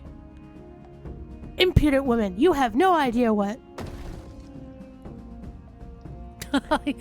Fucking John coming in like the goddamn Kool-Aid man. I jumped out of my skin as a massive crash echoed against the outer wall of the room. Rotten ruin. A battering ram? But there isn't even room. Why didn't they just think of that before? Now you're thinking of portals. Oh no. You make John angry! Lord Geoffrey's head whipped around toward Will. What? What do you know? That's not a battering ram. That's a battering John. It's John Cena! My brother. Oh yeah! Breaking the wall. We got an achievement. John strode through the hole he'd smashed in the wall, tossing a battered metal shield to the ground. He glared at Lord Joffrey. Back against the wall. I don't want to hurt you, but I will if I must. He'll turn you into pudding. It seemed that the sarcasm was where Lord Joffrey's similarity to Will ended. He obeyed John's instruction as one ought to and faced the man who just punched a giant hole into a castle wall. Brother, you needn't have. We had it under control. No, we didn't. With Marion's -1 to lockpicking? No, we didn't. She kept rolling nat ones on all those dex checks. John didn't bother to acknowledge that statement. He brushed past me, grabbing the door of Will's cell and pulled it off his hinges. Will stood shakily, his restraints falling useless to the ground around him. Had he unlocked the rest of them while he was yelling at Lord Joffrey? Perhaps he had it under control after all. Don't move. Something in John's voice caused Will to heed him for once. The large man bent slightly, scooped up his younger brother, and tossed him over his shoulder. He then turned and swept me up off the ground with his other arm. I found myself dangling over the opposite shoulder from Will. Holy! I can walk just fine, you know. You insisted you could rescue him. You could not. It's my turn. Fair. Also, I'd like everyone to know that Will and I both flipped off Joffrey as we were carried. Not that we're absolutely someday maybe going to do Joffrey's route. Oh, we absolutely are. I love him. He's so grumpy. So grumpy. With that, he marched us right back through the hole in the wall and into the warm summer night. I heard an oddly familiar voice speaking into the dungeon behind us. I told you the brothers weren't worth the effort. I couldn't quite place it, but whoever it was, they'd been right about attempting to cage Will. Was that Guy? It could have been Guy Lalonde. None of us spoke for quite a while as John carried us tirelessly away from the castle, through the abandoned fort from which we'd stolen the tax shipments, and into the woods. Robin and several of his men joined up with us, but even he was silent as soon as he stood the look on John's face. Ain't no one saying shit when John angry. Like, doom, doom, doom. I sighed as I bounced along, watching the forced retreat behind me. John's grip on my thighs wasn't tight, but it was firm. I wasn't going anywhere. I deserved it for being so useless. I was burning with shame. Just a reminder, John's route is being worked on as we speak. I looked over at Will. He was either unconscious or sleeping. My heart hurt the thought of the ordeal he'd been through. Oh, doggos. My eyes were drawn to several blurry shapes running alongside us. Wolves? They seemed to fade in and out of my vision as I loped between the trees. Are those shadow wolves? Don't tell me even he's involved. Oh, God. Will's voice sounded thin and scratchy. There's no question as to whom he'd been referring. Leighton Tuck. They protect us. They protect and they attack. It was the only thing John said until we finally stopped at the rebellion meeting stone. Torches were lit and the shadow wolves took up their spots around the clearing guarding us. Robin helped John divest himself of us. I hopped down, but John spread his cloak on the ground and laid his brother upon it. Will groaned, opening his eyes. It's all right. We're safe now. We gave him bread, water, an apple, John forcing him to eat slowly. I sat at his side, wanting desperately to take his hand, but afraid the gesture wouldn't be welcome. I had failed him after all. Thank you. Will finally spoke, looking a bit recovered. Can you ride? We should return to camp if we can. Will hung his head. I can't. I can't go back with you. What do you mean? I was right about the druids. They came to take my blood. I tried to fight them off, but you saw what the guards did to me. They can find me now. I know it.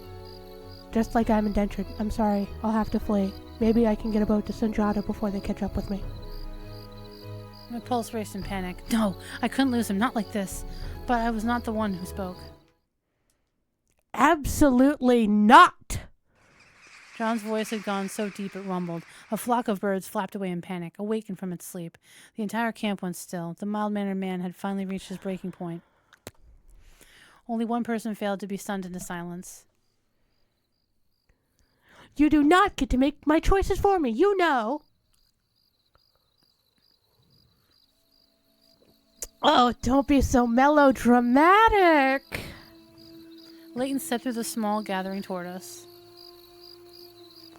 I don't know what those ball-brained roasters think they're up to, but it's not foolproof.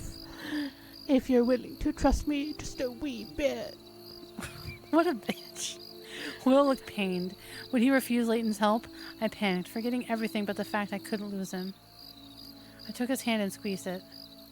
Will, please. Fine, what do I have to do? You just suck my... I'm kidding, don't kill me. Like you could. If they can track your blood, we just need to disguise it. But I'll need a volunteer to bleed for me. Bleed for me. It can't be my blood, and it can't be your brother. Too similar. The gathering went silent again as we stared at Leighton. We knew he was a heretic who lived outside of the pact. We knew that he practiced forbidden sorcery of a far stranger and stronger than that of our Avalon druids. But to ask us to participate in one of his rituals? My entire being rebelled against the thought. I looked around at the clearing. Robin was also deep in thought. The other rebellion members looked frightened to death. I looked at Will. He wouldn't return my gaze. He was probably feeling ashamed to have agreed to in the first place. My poor dear Will. I'll do it. I volunteer as tribute. I was literally thinking the same thing. The words were out of my mouth before I could realize I meant to say them. My lady, that's unnecessary. I can... No, you're also blood-related. I do believe our dear dove is the best choice. Does anyone have a cup? A golden goblet would be best, but beggars can't be choosers. Well... Is that when he busts out the Holy Grail? Is that the Holy Grail? No. I'm going to pretend it's the Holy Grail. Robin dug into his pack and withdrew a gem-studded silver goblet. I couldn't help but take a small souvenir from his lordship's kitchens. Good enough. Come, Dovey. I swallowed and took the druid's proffered hand. Marion, you don't have to. Please don't force yourself. Of course I don't have to. I'm doing this willingly. But... I stared down the brothers. John cracked first. Let her do it. Will gritted his teeth. I hoped he wouldn't hate me for this, but I knew I needed to do it. Never let it be said I was more overprotective than you, brother. His voice was rough, but he looked at me in acceptance. I took a deep breath and jerked my chin upward proudly. Where do you need to cut me? The cheek would be easiest. Easy to manipulate. It bleeds a lot. I'll do my best to ensure we don't scar your pretty face. That's not important. I've never been particularly cared about my supposed attractiveness. What use was beauty but to attract noblemen who didn't appreciate me for who I was? Leighton gave me a curious look. I will do my best nonetheless. I have an arm. There's a vein? Just slap me right in that vein, my guy. Maybe he was just fucking with her. Seems like a convenient excuse to give her a facial scar and change the animation. Yeah. Yeah. He brandished his jewel-handled dagger, dragging it through a torch flame. Come into the light. I walked closer to him, mustering my courage. It's just a little blood magic. Just a little blood Just magic. a little prick. Well, as is Leighton. Just a little prick. Loxley, do you have a clean handkerchief? I'll have you take care of the cut after. Robin nodded and moved to my side. I closed my eyes. I'd give you something to dull the pain, but I only have a small flask of wine, and we need it. Just do it. Brave lassie. I felt a hand on my shoulder and the searing pain whipped across my cheek. I cried out, my eyes popping open. Shh. It's all right. The cool metal of the chalice pressed against my cheek, then Leighton's hand squeezing the wound, collecting the blood in the chalice. Tears streamed down my face as the pain pulsed through me. You're doing well, my lady. This could have been an email. I looked across at Will. He was staring silently at the scene. His expression was unreadable. I desperately wanted to know what he was thinking. That should be enough. You did well, Dove. I have a cute scar. Leighton nodded to Robin, who pressed a clean, soft cloth against the side of my wound. I'm so sorry it came to this, my lady. I don't regret it at all. It was the least I could do after my despicable performance at the hold. But no, that wasn't honestly why I'd volunteered, was it? Now I just need my assistant. Hi, buddy! My feline friend appeared out of the nowhere. Strolling casually to Leighton's side, the druid looked at me. You've been offering bits of our hunt, as I suggested? I nodded, the necessary sacrifice. Leighton wouldn't say it aloud, not in front of John, but I knew. Good. Were they sufficient, Your Highness? Your Highness? Was that fucking Oberon? The cat said he paced at Will's side. Leighton took out his flask and poured the wine onto the goblet. His eyes shone yellow in the torchlight as he whispered ritual phrases and stirred the mixture of blood and wine. Leighton gestured for my partner to sit up and place the goblet to Will's lips. I'd expect this result, but I thought it still churned my stomach. Drink. Will's eyes narrowed, but he did not complain. He allowed Leighton to tip the goblet into his mouth and swallowed in silence. Leighton chanted softly, and the shadows in the clearing seemed to grow. A dark haze surrounded us, and the chant was complete. When the air cleared, I didn't feel as though anything had changed, but Leighton looked satisfied. They will not be able to use your blood to find you for some time, but we will need to find a permanent solution. I won't be here forever. Will stared at Leighton for a moment, then hung his head and mumbled. Thank you. My bleeding mostly staunched, I moved to Will's side and squeezed his shoulder. That had required humility, and if patience wasn't my strong suit... I won't allow a family to be split up if I can help it. Leighton appeared to be speaking more to himself than Will. Still, I had a question. You know Aiden, the, cat? It seemed to be absurd to fulfill the formalities and pretend that I thought Aiden was a cat at this point, but it had been drilled into me. Leighton simply nodded. Did you send him to watch over me? Leighton's bark of laughter echoed through the clearing. No human should ever attempt to direct one such as him, Dovey. That was his choice. It seems he felt a certain kinship with you, unmagical as you are. I'm going to say it's Lord Oberon. It's straight up King of the Fae. The cat said he himself prowled over to my side, twining between my legs. I smiled. Thank you for helping Will, Aiden. That meant a lot to me. Aiden's tail flicked upward in happiness and he purred. I patted him, then returned to Will's side. We looked at each other's eyes, unspoken communication flowing between us. We were connected now, my blood through his veins, as it was a feeling both ominous and heady. Uwu. Uwu? I knew then that why the old ways were so forbidden, because everyone had something they would sacrifice for, something that they would cause them to break without thinking and say, I'll do it. Even me. I mean, really, it's just a little blood. Once we returned to camp, Will slept the day away in his cabin while I paced the floor in mine. Free of the imminent crises we'd faced the night before, I was allowed to wallow in my own problems. I wasn't sure if Will would even want me as his partner after my shoddy performance. After all he taught me, I couldn't even rescue him properly. Listen, it's not your fault that Joffrey decided he wanted to look handsome in the torchlight. Right. My reliance on swift decision-making and improvisation was usually a strength, but this time it had nearly doomed us both. It particularly rankled that I needed John to rescue us. I promised him I would do whatever it took to rescue his brother, only to need him to step in after all. It's interesting that Marion's got the scar now instead of the sheriff. Right? Will had taught me and believed in me, but I felt like I'd let him down time and again. Why would he ever want me as his lover? I worked myself up until I fell in my bed in anxious exhaustion. And if you could just suffocate me to sleep, I'd appreciate Right? it. I woke after sunset to the sound of merrymaking. Of course, the rebellion would celebrate Will's rescue. I suppose I needed to show my face. At least there would be wine. Time to get drunk as fuck. I sat on the edge of the crowd, nursing my drink. Will had been surrounded by his well-wishing squad as he deserved. I was just happy that he seemed happy. Yes, I was starting to feel much better. Will was safe. That's what mattered. We were all terribly relieved. I could tell, because everyone was getting unusually drunk. Except me, of course. I knew my limits. A lady never drinks to excess, of course. I primly sipped a bit more wine. Adam, you shut the hell up over there. Whoever said I was a fucking proper lady is a fucking liar. John's deep, rolling laughter echoed across the bonfire. He was joking around with his men, playing his drums more sloppily than usual, looking for all the world like a soused lion.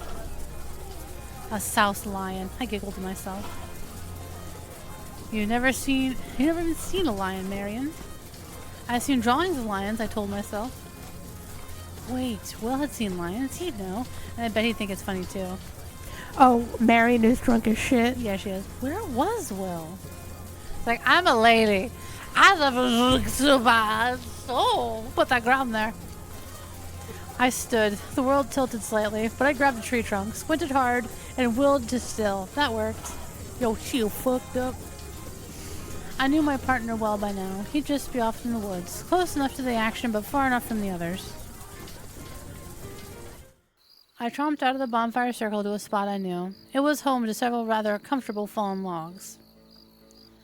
I saw Will's lanky silhouette balanced on one of them. His knees were pulled up to his chest as he rested his crossed arms on them. He was staring off at nothing. I greeted him. Oi!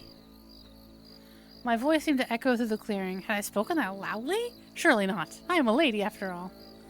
He looked up at me, a moonbeam drawing across his face. He looked so sad. Why do you look so sad? Why are you sad? It is your party. I thought I was being quite logical, but he merely sighed, like a sad drunk. Wait, was he drunk too? I meant, was he drunk? I was not drunk, of course. It's not my party, it's their party for rescuing John's useless brother. Oh, this would not do. I was supposed to be the one who felt sorry for myself. There's fully room for one person in this petty party. I lowered myself down to the log next to him with all the grace a lady could possess. I fucking flopped. What the My rear made a rather hard contact with the log for some reason, but I ignored it. What was more important? That sad face simply could not be tolerated. They do respect you. They worry about you. But they know how important you are to them. Will made his usual non-committal grunt. Then he looked at me, brows drawing together. And you? Me? He extended one hand, a long, elegant finger pointing rudely at my chest. You, what do you think of me? The wine settling in my stomach felt a bit foul all of a sudden. You're pretty. Doesn't matter, does it? I'm useless. I know. What kind of bloody rot is that? I couldn't even rescue you properly. You know, you were there. He grabbed both of my hands in his. Marion, you came for me. You bled for me. Why did you do it? I know you had to convince my brother to let you take point. Don't tell me you were trying to prove yourself. Don't tell me it was out of guilt. His face swam in front of my eyes. What was he trying to say? I tried to grab hold of the reason that was my bedrock, but it kept flying away from my grasp. All that was left was his bare honesty. No, maybe a little, but that wasn't the real reason. Kiss, kiss, kiss, kiss, Smooch, kiss, smooch, kiss, smooch, kiss. smooch. He leaned toward me, his hands squeezing ever tighter, his eyes bored into mine. They were such lovely eyes, flecked with gold. It was too dark to see the flecks, but I knew they were there. Okay, here's my thought. They're gonna drunk make out, and then in the regret morning, it in the morning? and yeah. Like, oh God. Then why? I didn't want to say it. I didn't want to break my heart. I stared uselessly at him, failing to find any words whatsoever. He let go of my hands, only for that accusing pointer finger to rise once more and poke me in the chest. Why? What the fuck is that? Why do you drive me barmy? I don't. What the fuck? Excuse me. Barmy is like crazy. Barmy is a British limey way of saying crazy. Fucking limeys. He trailed off. I frowned and leaned in toward him. I didn't mean for my voice to come out breathy and wanting. Oh. Me? But you're the one who... Kiss, kiss, kiss, kiss, Yup, kiss, yup, kiss. yup. Wait, Ashley. Self-voicing enabled. Wait, no. Wait. Self-voicing disabled. I think we should take our ad break now. We should take... All right. But we'll be right back to this makeout session after this quick message where I have a fucking drink. Oh my gosh. You guys like the cliffhangers, don't you? Well, that's the whole point. We'll be right back.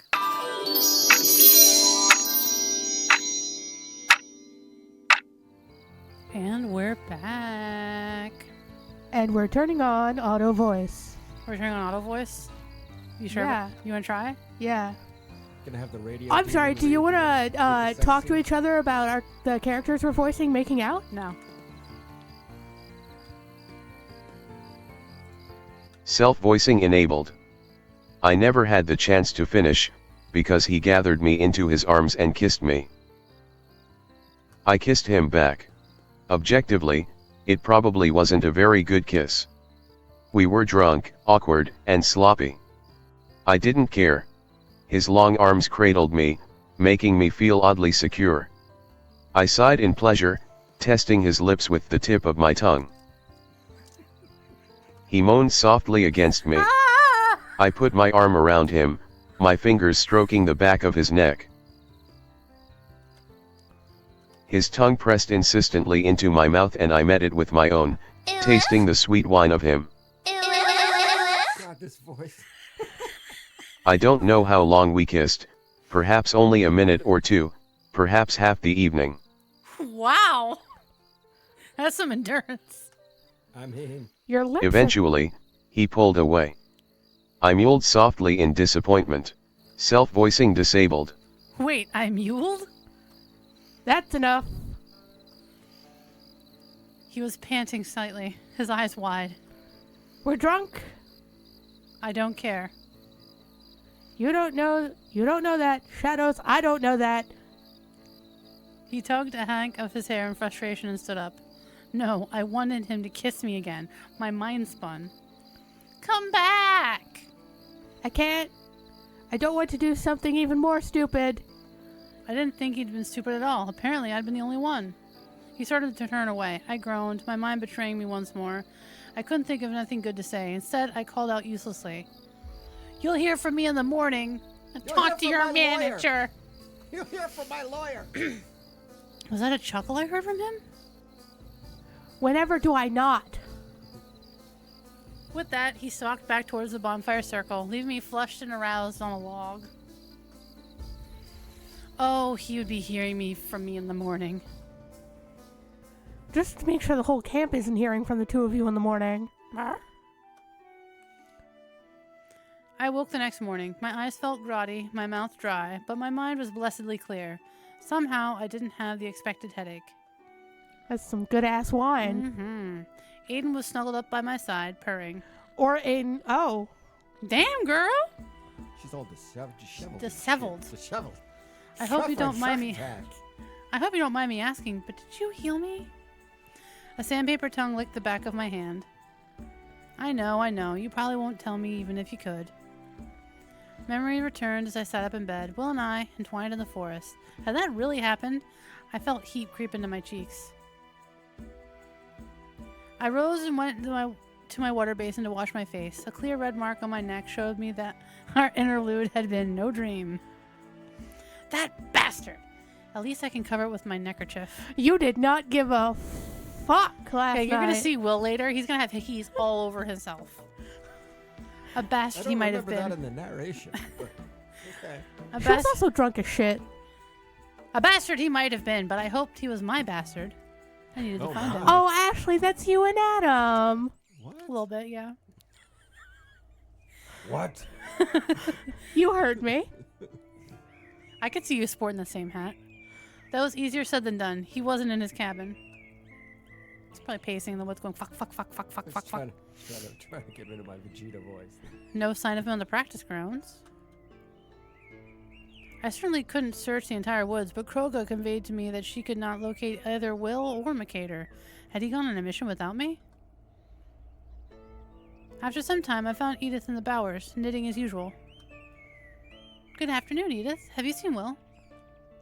No, and it's odd, isn't it? He usually tells us what's what before he leaves. I grimaced. Was this his answer? He truly believed kissing me was a mistake, and now he hoped to keep his distance? He should have known better than to try and put me off in that kind of manner. He could have avoided me forever.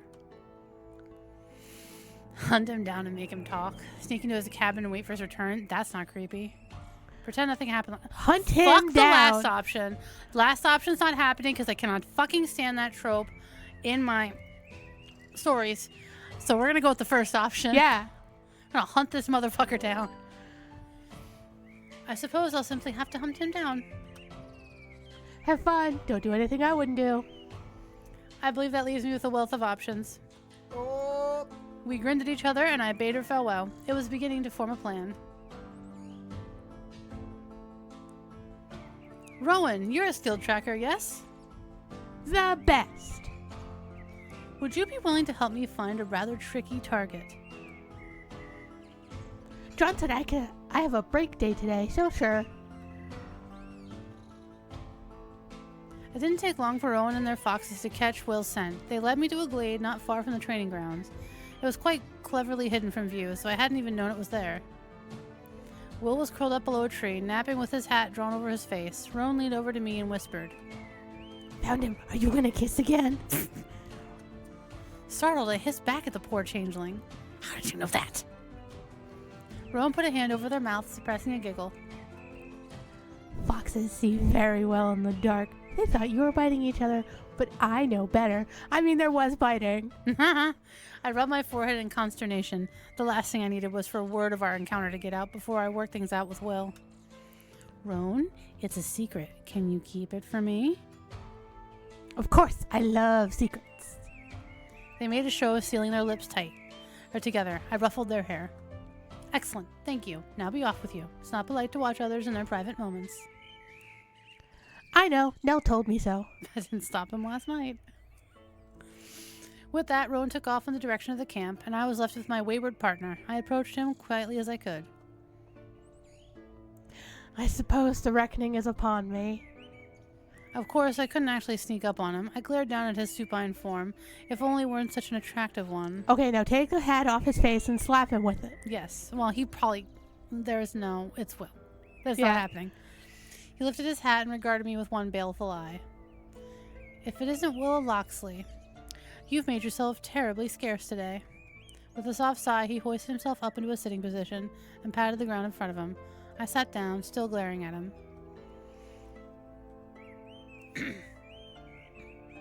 Yo, Megan, what's up?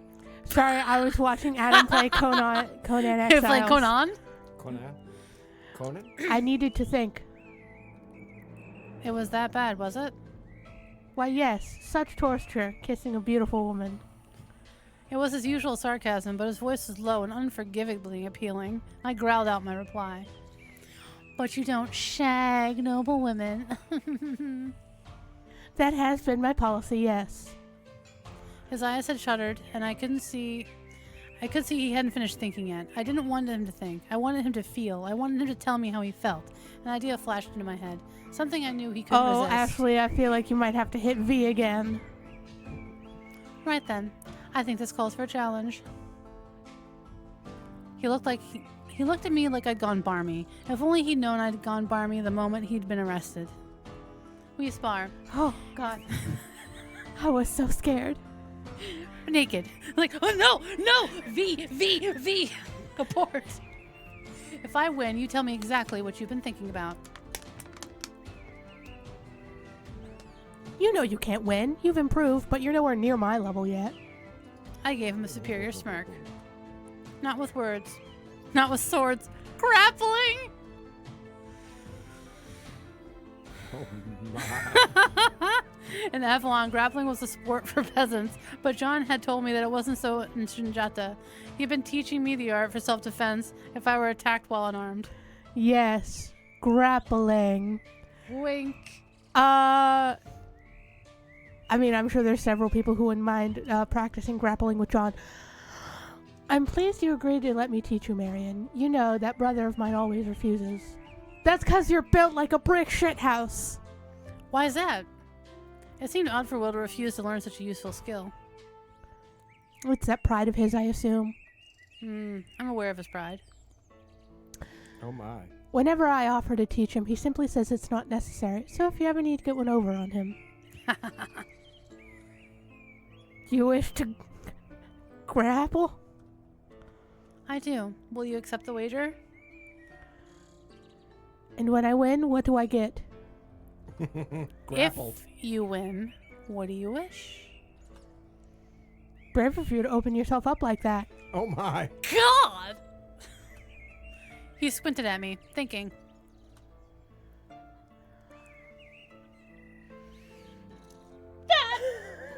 Honk, honk, honk, honk!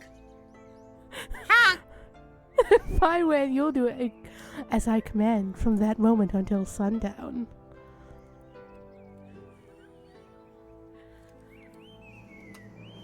If he was trying to dissuade me, it wouldn't work. I was feeling confident.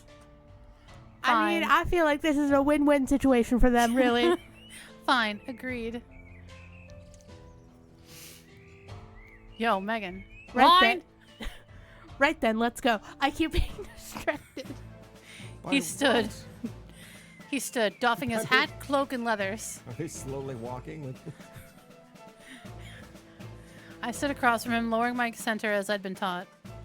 First person whose back touches the ground loses. No blessing, of course. Of course, go. We crouched, sizing each other up. It appeared that Will had at least watched his brother enough to know the stance. He darted forward, trying to grab me. I ducked away just in time. As he circled, Scuttling around each other. like crabs, sumo wrestling crabs. As we circled each other around the clearing, he spoke up almost casually. I assume my brother told you I was not skilled at this sport because I've refused his tutelage. He did, but you agreed to fight me nonetheless. Do you know why I told him it wasn't necessary to teach me? I kept silent, watching him carefully. I was certain this was a bit to distract me. One of the Magpie's lieutenants is also one of Nottingham's champion grapplers, and he'd already taught me the craft. Ha! With that declaration, Will ducked low and lunged forward, trying to take me down. I hopped backward, my legs spread apart, and managed to land my. on his back. oh my. Playing fucking leapfrog. I attempted to pin him, but he was too much taller than I was. Blast it! I tumbled off him and rolled back into the neutral position before he could take advantage of my faltering hold. Nice job. I growled back at him, even though his tone had been sincere. We attacked back and forth a few more times until both of us were panting. We were more evenly matched and we were both at swordplay. But Will had a distinct advantage in size and reach. John had inadvertently led me down a losing path. Time I stopped playing around, Mare. With that declaration, Will charged at my center. I failed to notice that it wasn't his primary target. He swept out a leg, tripping me. I twisted in the air, trying to regain my balance, but he flipped around and tackled me to the ground. Actually, reach isn't the advantage you think it is in grappling. It's Height. gone black. Height is actually a The disadvantage. screen has gone black. Houston, the screen has gone black. Because your limbs become levers at that point. My eyes closed instinctively as I tumbled into the ferns, making sure that my shoulders, rather than my head, took the brunt of the fall. I felt Will's lithe, strong body cover me. This was not the situation in which I'd hoped that would happen. Okay, the screen's not black. Okay. I would just like to reiterate for everyone out there watching that we do have the horny scenes have black screen. So when it goes black screen, we panic. Yes. I opened my eyes to see his face hovering over mine. He was straddling my hips, Oh my. his knees digging into my side. His breath came in tight gasp, and he looked wild. Desire pooled deep inside of me. You might want to. Hit V for the love of God. Self-voicing enabled. Desire pooled deep inside me. I longed to throw my arms around him and kiss him, but I hadn't the courage. I had lost, and I still couldn't tell what he was thinking.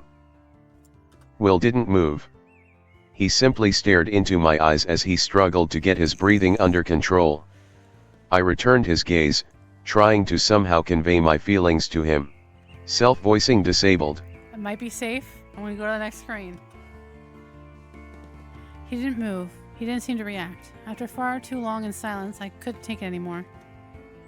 Fine, you won. Order me away. His mouth twisted into a customary smirk. He hitched himself backward, balancing on his haunches. I propped myself up on my elbows in response. Oh, haunch balancing. Now, why would I do a thing like that? You're mine for the afternoon. I'm not going to waste it. My traitor's heart rejoiced at the phrase, "You're mine." I tried to tell it that it was not likely what he meant. They're in a secluded grotto. They're gonna bang. He grinned and stood, offering me a hand up. I took his hand, but rather than help me to my feet, he tossed me over his shoulder. Yo! Ayo! I let out an embarrassed yelp. This was not like when John had done it. I felt a shameful thrill course through me as the man I'd fallen for collected me like some victorious pre-Arthurian pillager. Oi, what are you doing? You're to do as I say, young lady. He was enjoying this far too much. I'm still a year older than you. I grumbled at him. His grip on the backs of my thighs tightened as he spoke. Oh, my. Tell me the truth. Are you honestly upset to be in my grasp? That was the worst part. I wasn't. I was only worried about being heartbroken and humiliated. Oh, just get on with it. I snapped at him and he chuckled, striding out of his secret clearing with me draped over his shoulder like a trophy. Soon I was watching the verdant grasses of the training ground bounce along behind us. I couldn't tell if anyone was around to see. I hope not. Where the fuck is... Oh my god, are we going to his cabin? Cabin in the woods, yeah. Where are you taking me? I get it. I'm useless. You don't have to show everybody. Where are you getting at this idea that you're useless? You said something like that last night, too. I wish I could see his face, but perhaps it was easier communicating this way. You tried to teach me, but I failed. I failed on the day they arrested you. I failed on the night I tried to rescue you. That's rubbish. You're my most promising new recruit. What? Did you think you would be fully proficient after a mere 2 months? Marion, many things come easily to me. I've been called a prodigy since I was a child. And even I have been training as a thief for 5 years and as a warrior all my life. You've been giving your all this summer. You might gripe about it sometimes, but you've taken everything I could throw at you. You are not useless, and I intend to show you exactly how not useless you are. My eyes widened. I was reeling at what he had just said, and the passion in his voice when he'd said it. I almost didn't notice that we were approaching the main camp! Good, nobody around. Will murmured to himself, and I soon saw that we were ascending a flight of stairs. A door opened, and the next thing I knew, I'd been tossed unceremoniously onto Will's bed! He hovered over me. I was caged between his arms, confused and aroused. I focused on his lovely long eyelashes. They trembled as he caught his breath and blinked slowly down at me. Marion. I was like, Marion. His voice is low and huskier than I'd ever heard it. Do you want me to hit V? Are we hitting V for Vendetta? Not yet. Hold. All right, go. I don't care that you've made some mistakes. What I care about is that you came for me. By the light, you gave me your blood. Actually, Oh, she's about to come for him. I was gonna If you say, know the what two I of mean. you. he would The have two of you. done, but you stopped him because you were drunk.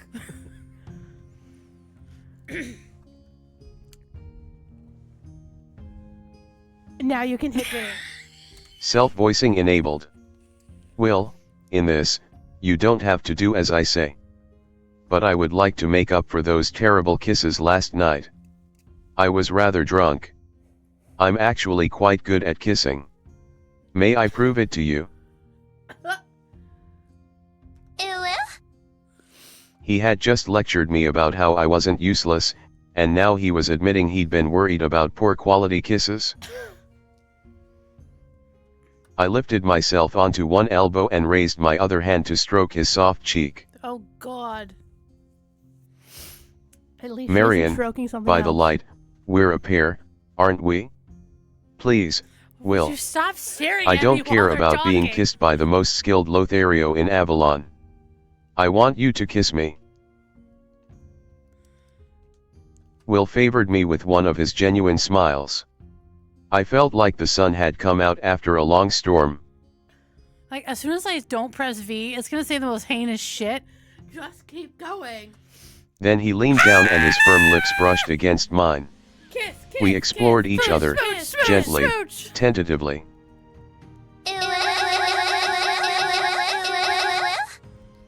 At first, it was like being kissed by a butterfly, but the intensity grew as we chased each other's lips. I hummed softly in the back of my throat. He was cursed good at this. He took my lower lip between his teeth and nibbled it, mirroring the sound I'd just made.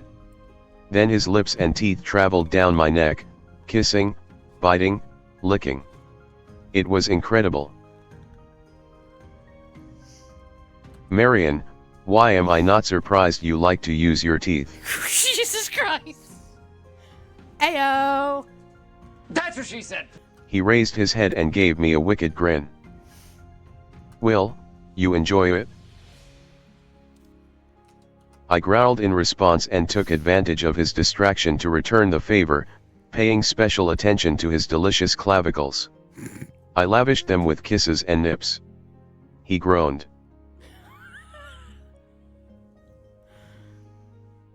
Marion, you like it, too. I reached out to embrace him, but paused as one hand approached his hair. I remembered that he had complicated feelings about it. Marion, may I? It's fine if you don't want me to. Will, touch my hair? You may. Thank you for asking. Should I turn off the V? I feel like something saucy's about to happen. It's not, the sauce is already all over the screen. I nodded, then ran that hand along his shoulder, to the back of his neck. He looked into my eyes, his breathing coming faster. I'm in danger. He lowered his face to mine and we kissed while I stroked his neck with my fingers. Slowly and gently, I slid my hand up into his soft, thick hair. It was lovely. I hummed again, pleased, and flexed my fingers against his scalp. This is really going on for a while, huh? A low, wanting sound tore from his throat and his kisses turned possessive. I met them with equal desire. Our lips parted and we looked at each other, Okay. a question in both our eyes. We knew we needed to talk before we went any further. I broke the silence first, self-voicing disabled. Consent is sexy. Okay, what? What? Hit spacebar. We'll see what we're working on. So what is this? I never really cared to ask the question of Alvin. I should have done so, but this time I knew I was asking because I would not be satisfied with a mere physical relationship. Will sighed and reached out to me, drawing a finger gently across a long scab on my cheek. Does it hurt? I answered, knowing he wasn't changing the subject. He needed time to think. No, it will heal soon enough. Leighton knew what he was about.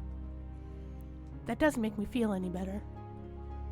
We sat in silence for a moment, while Will collected his thoughts. I convinced myself to wait patiently. I like you a lot. It's not about sex. I mean, I do want to very much, but you're smart. You're brave. You keep up with me. You came to my rescue. You came to rescue me, even though I tricked you into staying too long in the temple. You brat. I like you too. Your intelligence, your passion for the things you care about, and you've never told me not to do something because I'm a woman. Suppose this means we're friends too. That it does, but I think we both want more than that. Though I don't want to go too far, unless... He cradled one of my hands, his thumb caressing the back.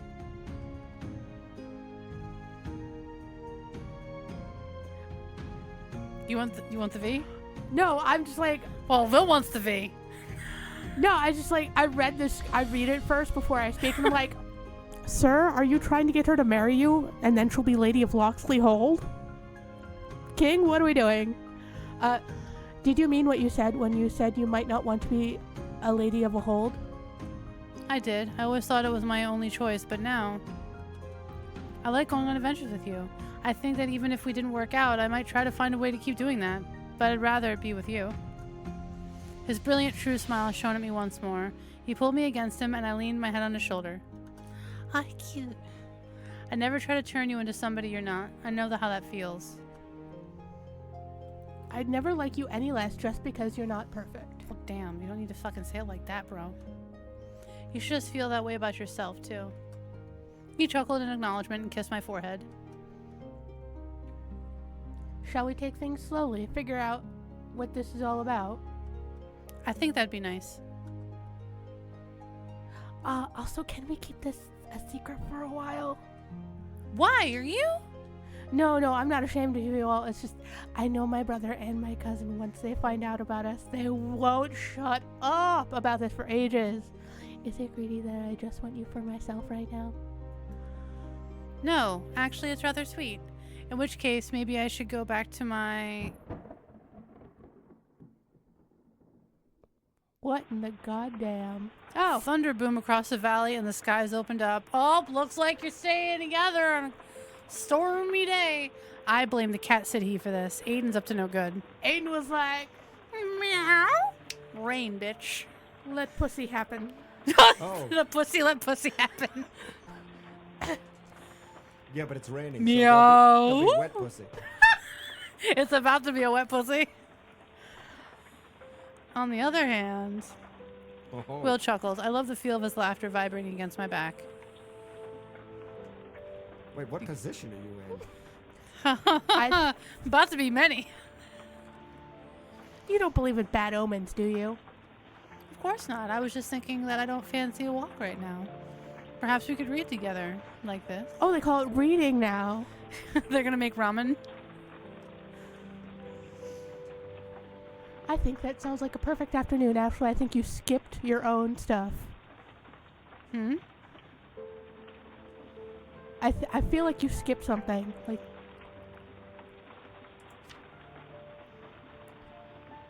No. What do you think I skipped? okay. I just, You're just crazy. yeah, I think that sounds like a perfect afternoon. The rain didn't let up for days. Will and I spent several lazy afternoons in each other's cabins, reading, playing cards, practicing lock picking, much to my dismay, bickering, and kissing. Oh, lock picking? Is that what the kids are calling it? these Yeah, he's days? picking her lock. Hey, yo, hey. I love the way we fit together. Excuse me? Excuse me? Oh, Ashley, it gets worse. Oh, Lord. Ah! Will's long limbs enveloping me in his embrace. I learned that he always needed to keep his hands busy with pleasurable results. When we relaxed on one of our beds together. Listen, there is no way in hell that Robin and John don't know exactly what's going on. They're just letting him be. It was very tempting to forget our promise to take things slowly, but we decided to keep our clothes on for the moment. Our stimulating Moment's over. intellectual discussions almost made up for the physical sacrifices. Almost. One day, Will asked me to bring out the geese stone that I brought back from our ill-fated trip to the Temple of Shadow. We're very late. The magpie understands, but we should visit him as soon as the rain lets up. So you wish to bind me to the geas now? Why not? Do you have anything better to do? I can think of a few things. Stop that temptress. He plonked the geas stone down in the middle of the table as I laughed. Give me something to write with. I did so, and he scrawled out the oath that I was to make upon the stone. His handwriting was extremely sloppy. Am I supposed to read that? You're smart. You can work it out. No, she's a code breaker. I grabbed the quill and clarified several words, rewriting them underneath the original so I could speak them aloud. This isn't bad as gay as go. It's quite reasonable for a secret master thief, yes. All right, stand back. Uh-oh.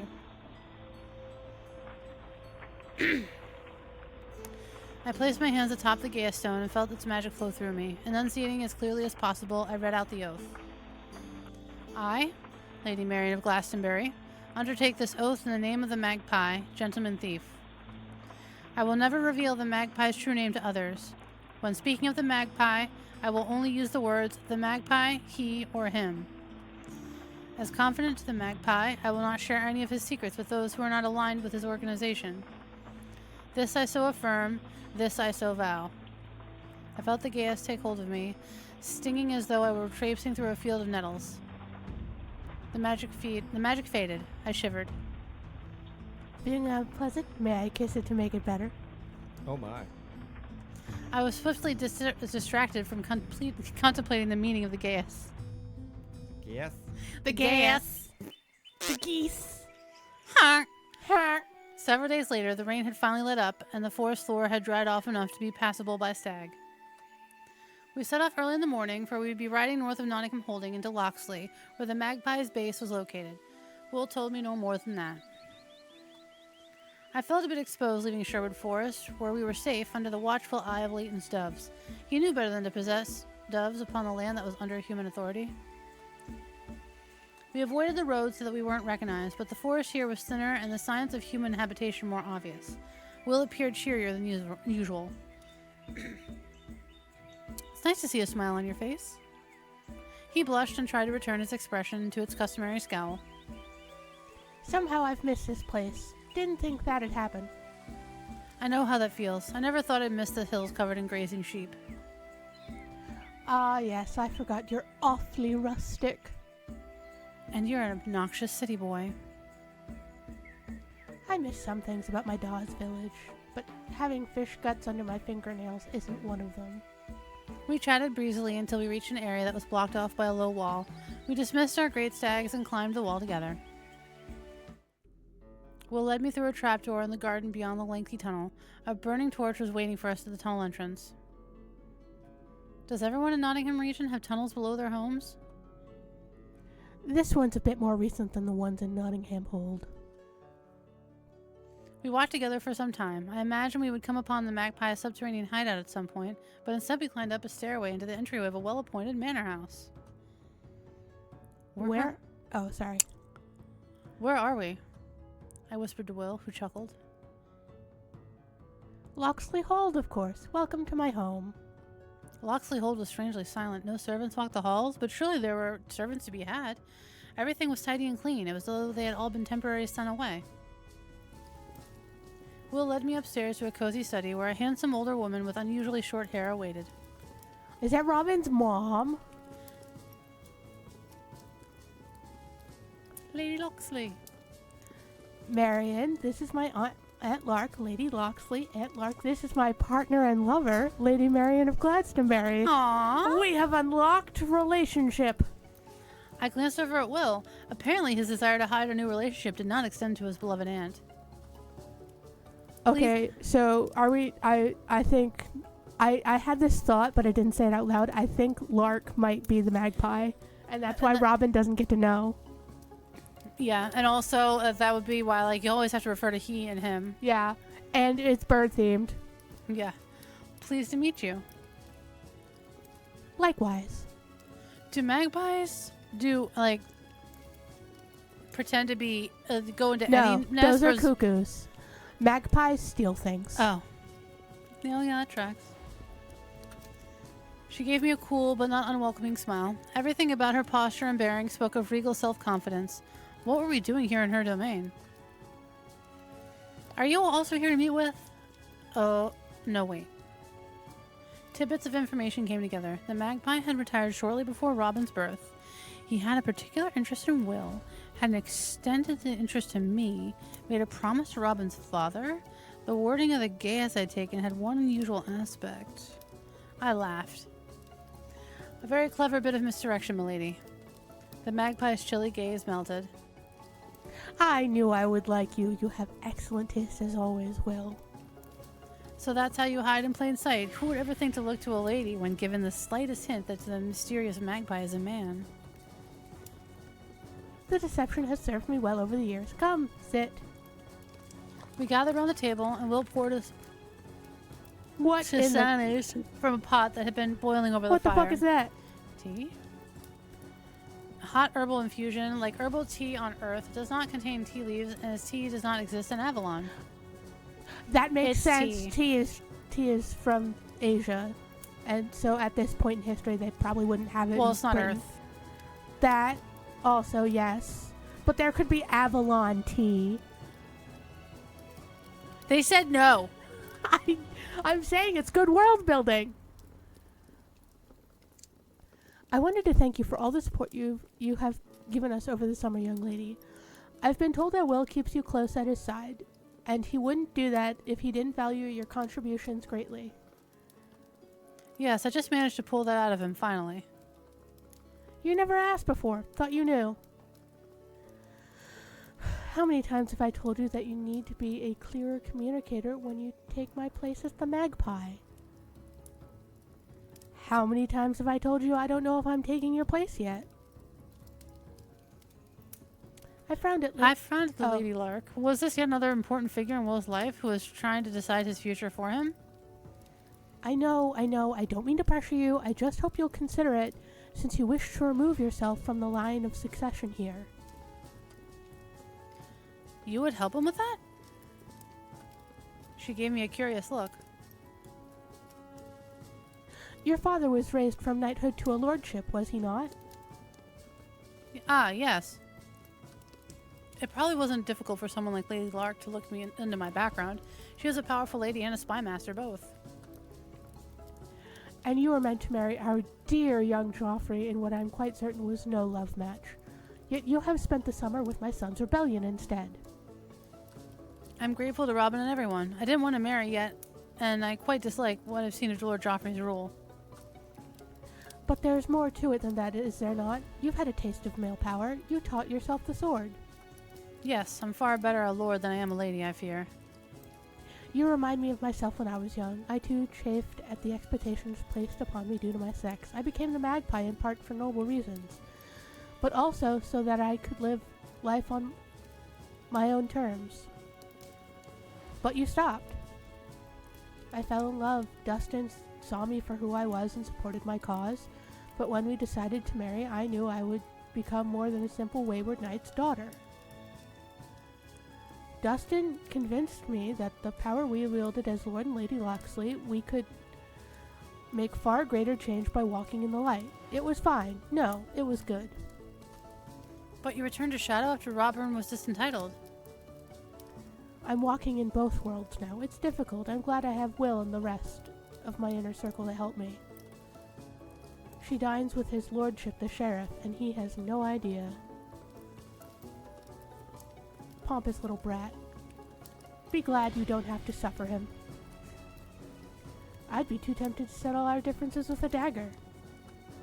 She shook her head indulgently at her nephew, then returned to her regard to me. You're young. You haven't made the decision yet. I just wanted you to know that you have one, just as I have offered one to Will. He is free to refuse me.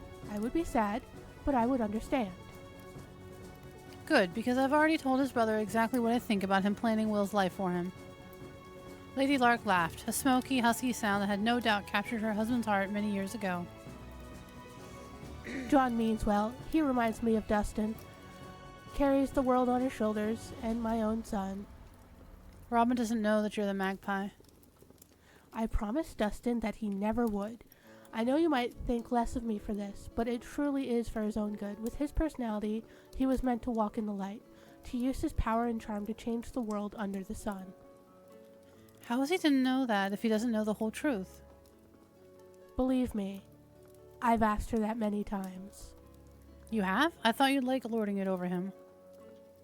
I should stop doing that. It's not worthy of me. Oh, character development, shit. It's nice to see you growing up. At any rate, my son's knowledge is nothing for the two of you to worry over. The conversation was ending as though she'd snapped shut a book. I sat at attention. Thank you for meeting me. In point of fact, we have already discussed my future choices a bit. I'll be sure to think upon them very seriously. I smiled at Will, who reached over and took my hand. His aunt and mentor gave us a fond look.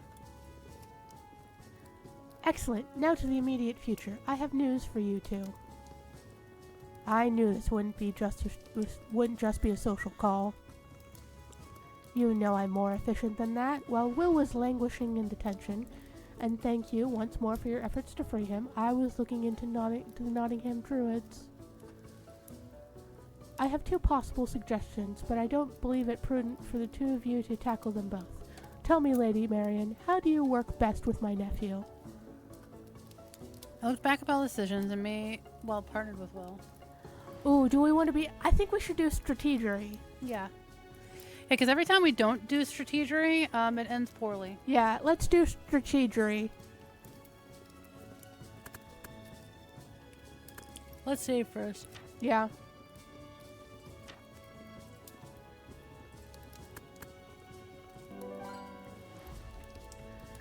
Yes, that matches what I've heard. It's good to remind him that he's more than intelligent enough not to go herring into danger at the slightest provocation. But that's what makes it fun. Lark directed an elegant snort at her nephew before pulling a large map out of her desk drawer. I've been looking into what that keystone of yours might unlock, as you had no luck in the temples. We've had a few contacts among Nottingham's foresters, and they've reported the largest number of Fae sightings in this part of eastern Sherwood. She pointed to an area that she'd circled. Ah, the very area that Leighton insists we do not enter. What a coincidence. As you know, the Grand Druids have been frequently absent from the temples. If they're hiding a secret somewhere, it should be here. But it's likely cloaked by midnight magic if the foresters haven't found it. So those of us who rely on sight are at a disadvantage. What about someone who has a strong sense of smell and a knack for all things fairy? Will grinned at me. I like the way you're thinking. This time, let's try to get the support of your brother and cousin. I do need to have a long talk with my brother. Yes, you do. I'm heartily sick of you two talking past each other. I laughed. I think I like you, Master Magpie. Let's try to call him Maester like it was fucking Game of Thrones. Dun dun dun dun dun dun. And this is what I need to get you out of here before I'm entirely outnumbered. He offered me his arm, and like the nobleman his aunt had taught him to be, it was ironic that she'd also taught him to be a thief. As we were leaving, Lady Lark called out to us one more time. Will, to answer the question you have but would never actually ask, yes, I do approve of her most wholeheartedly.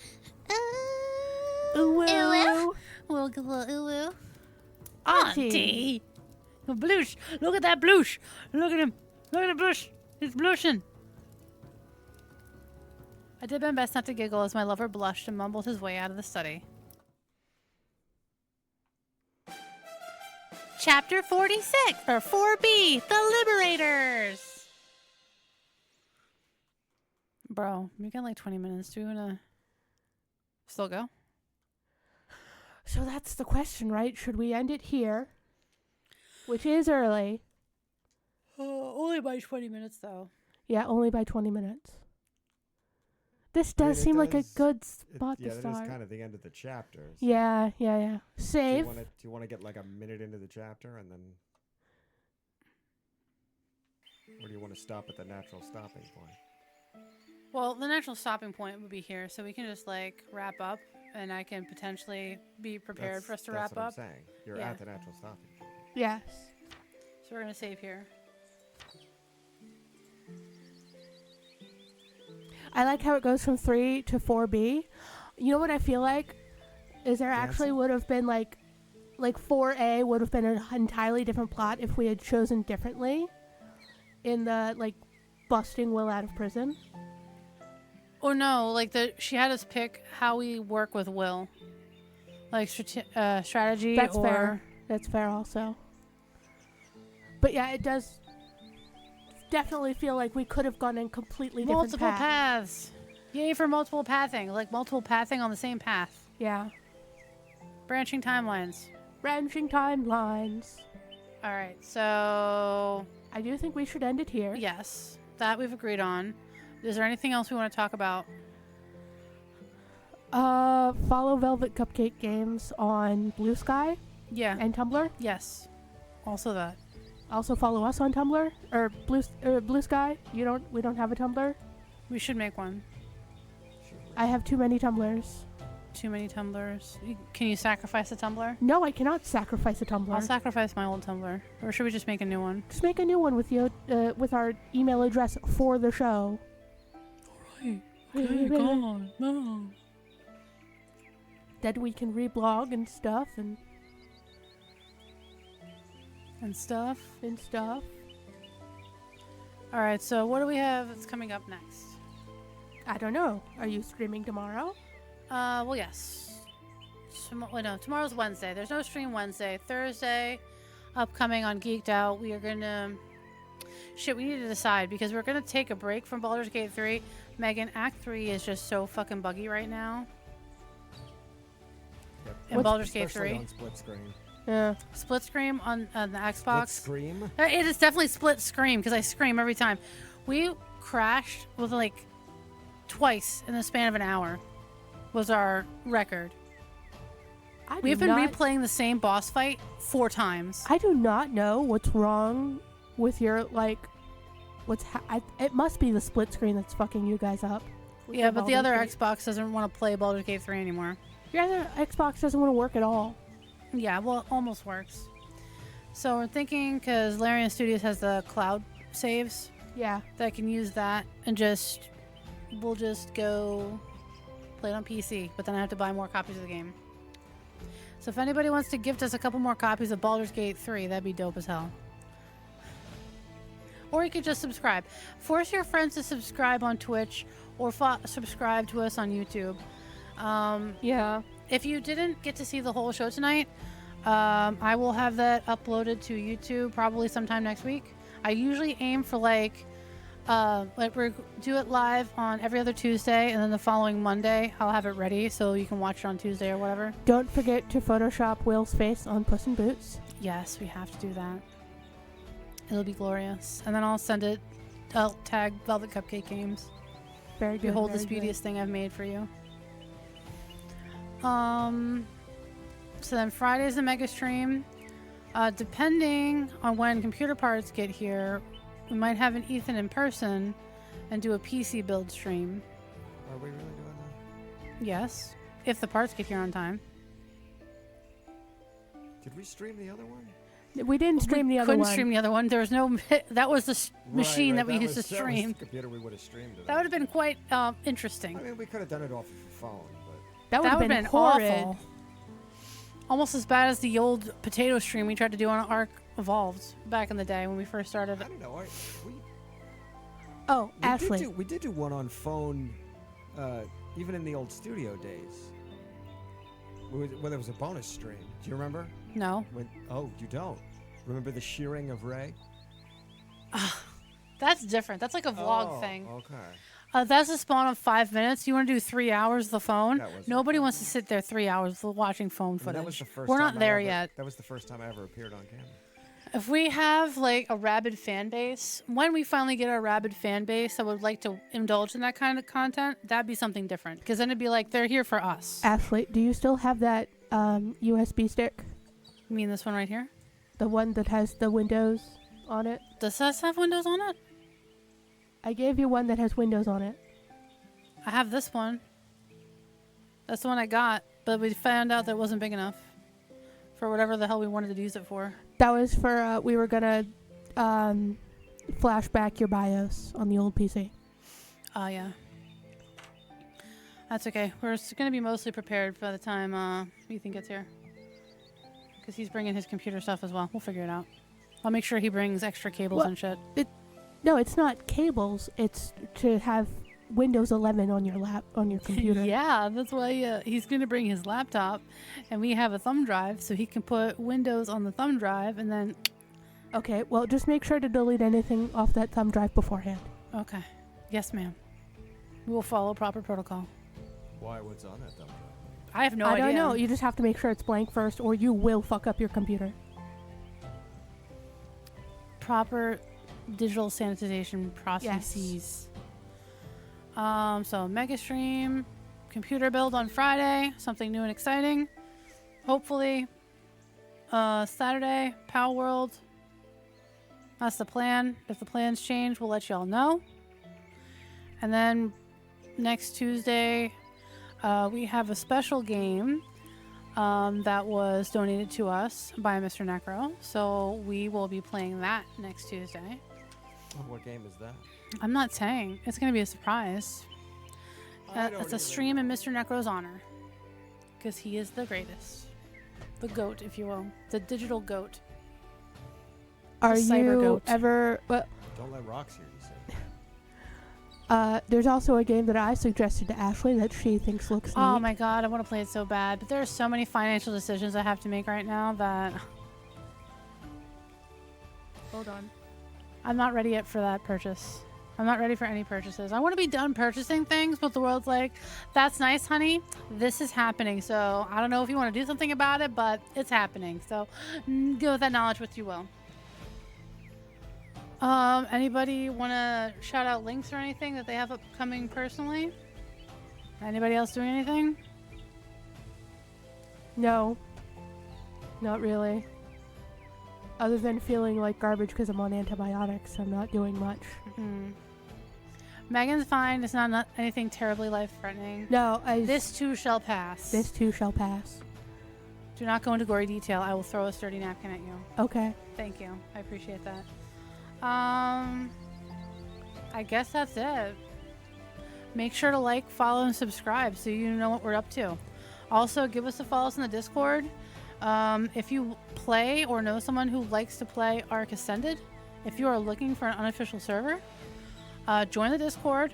We'll have links there to get to the official, unofficial, official, geeked out Arc Ascended server that is built from the ground up by our co-host Ethan, nickname pending. Ethan, nickname pending, and myself, and that's the thing. And it has lots of nice and lovely mods to make your life a little less crazy.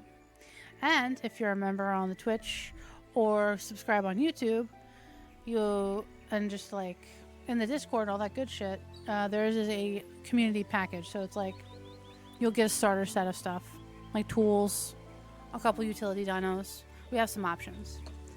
So check us out on Discord, play video games with us, have a good time. And now that I'm completely losing my voice, I have been Ashley A. Button. I've been Megahan. And I have reluctantly been at him in the back. And it's been Otome Oclock. Good night. Good night.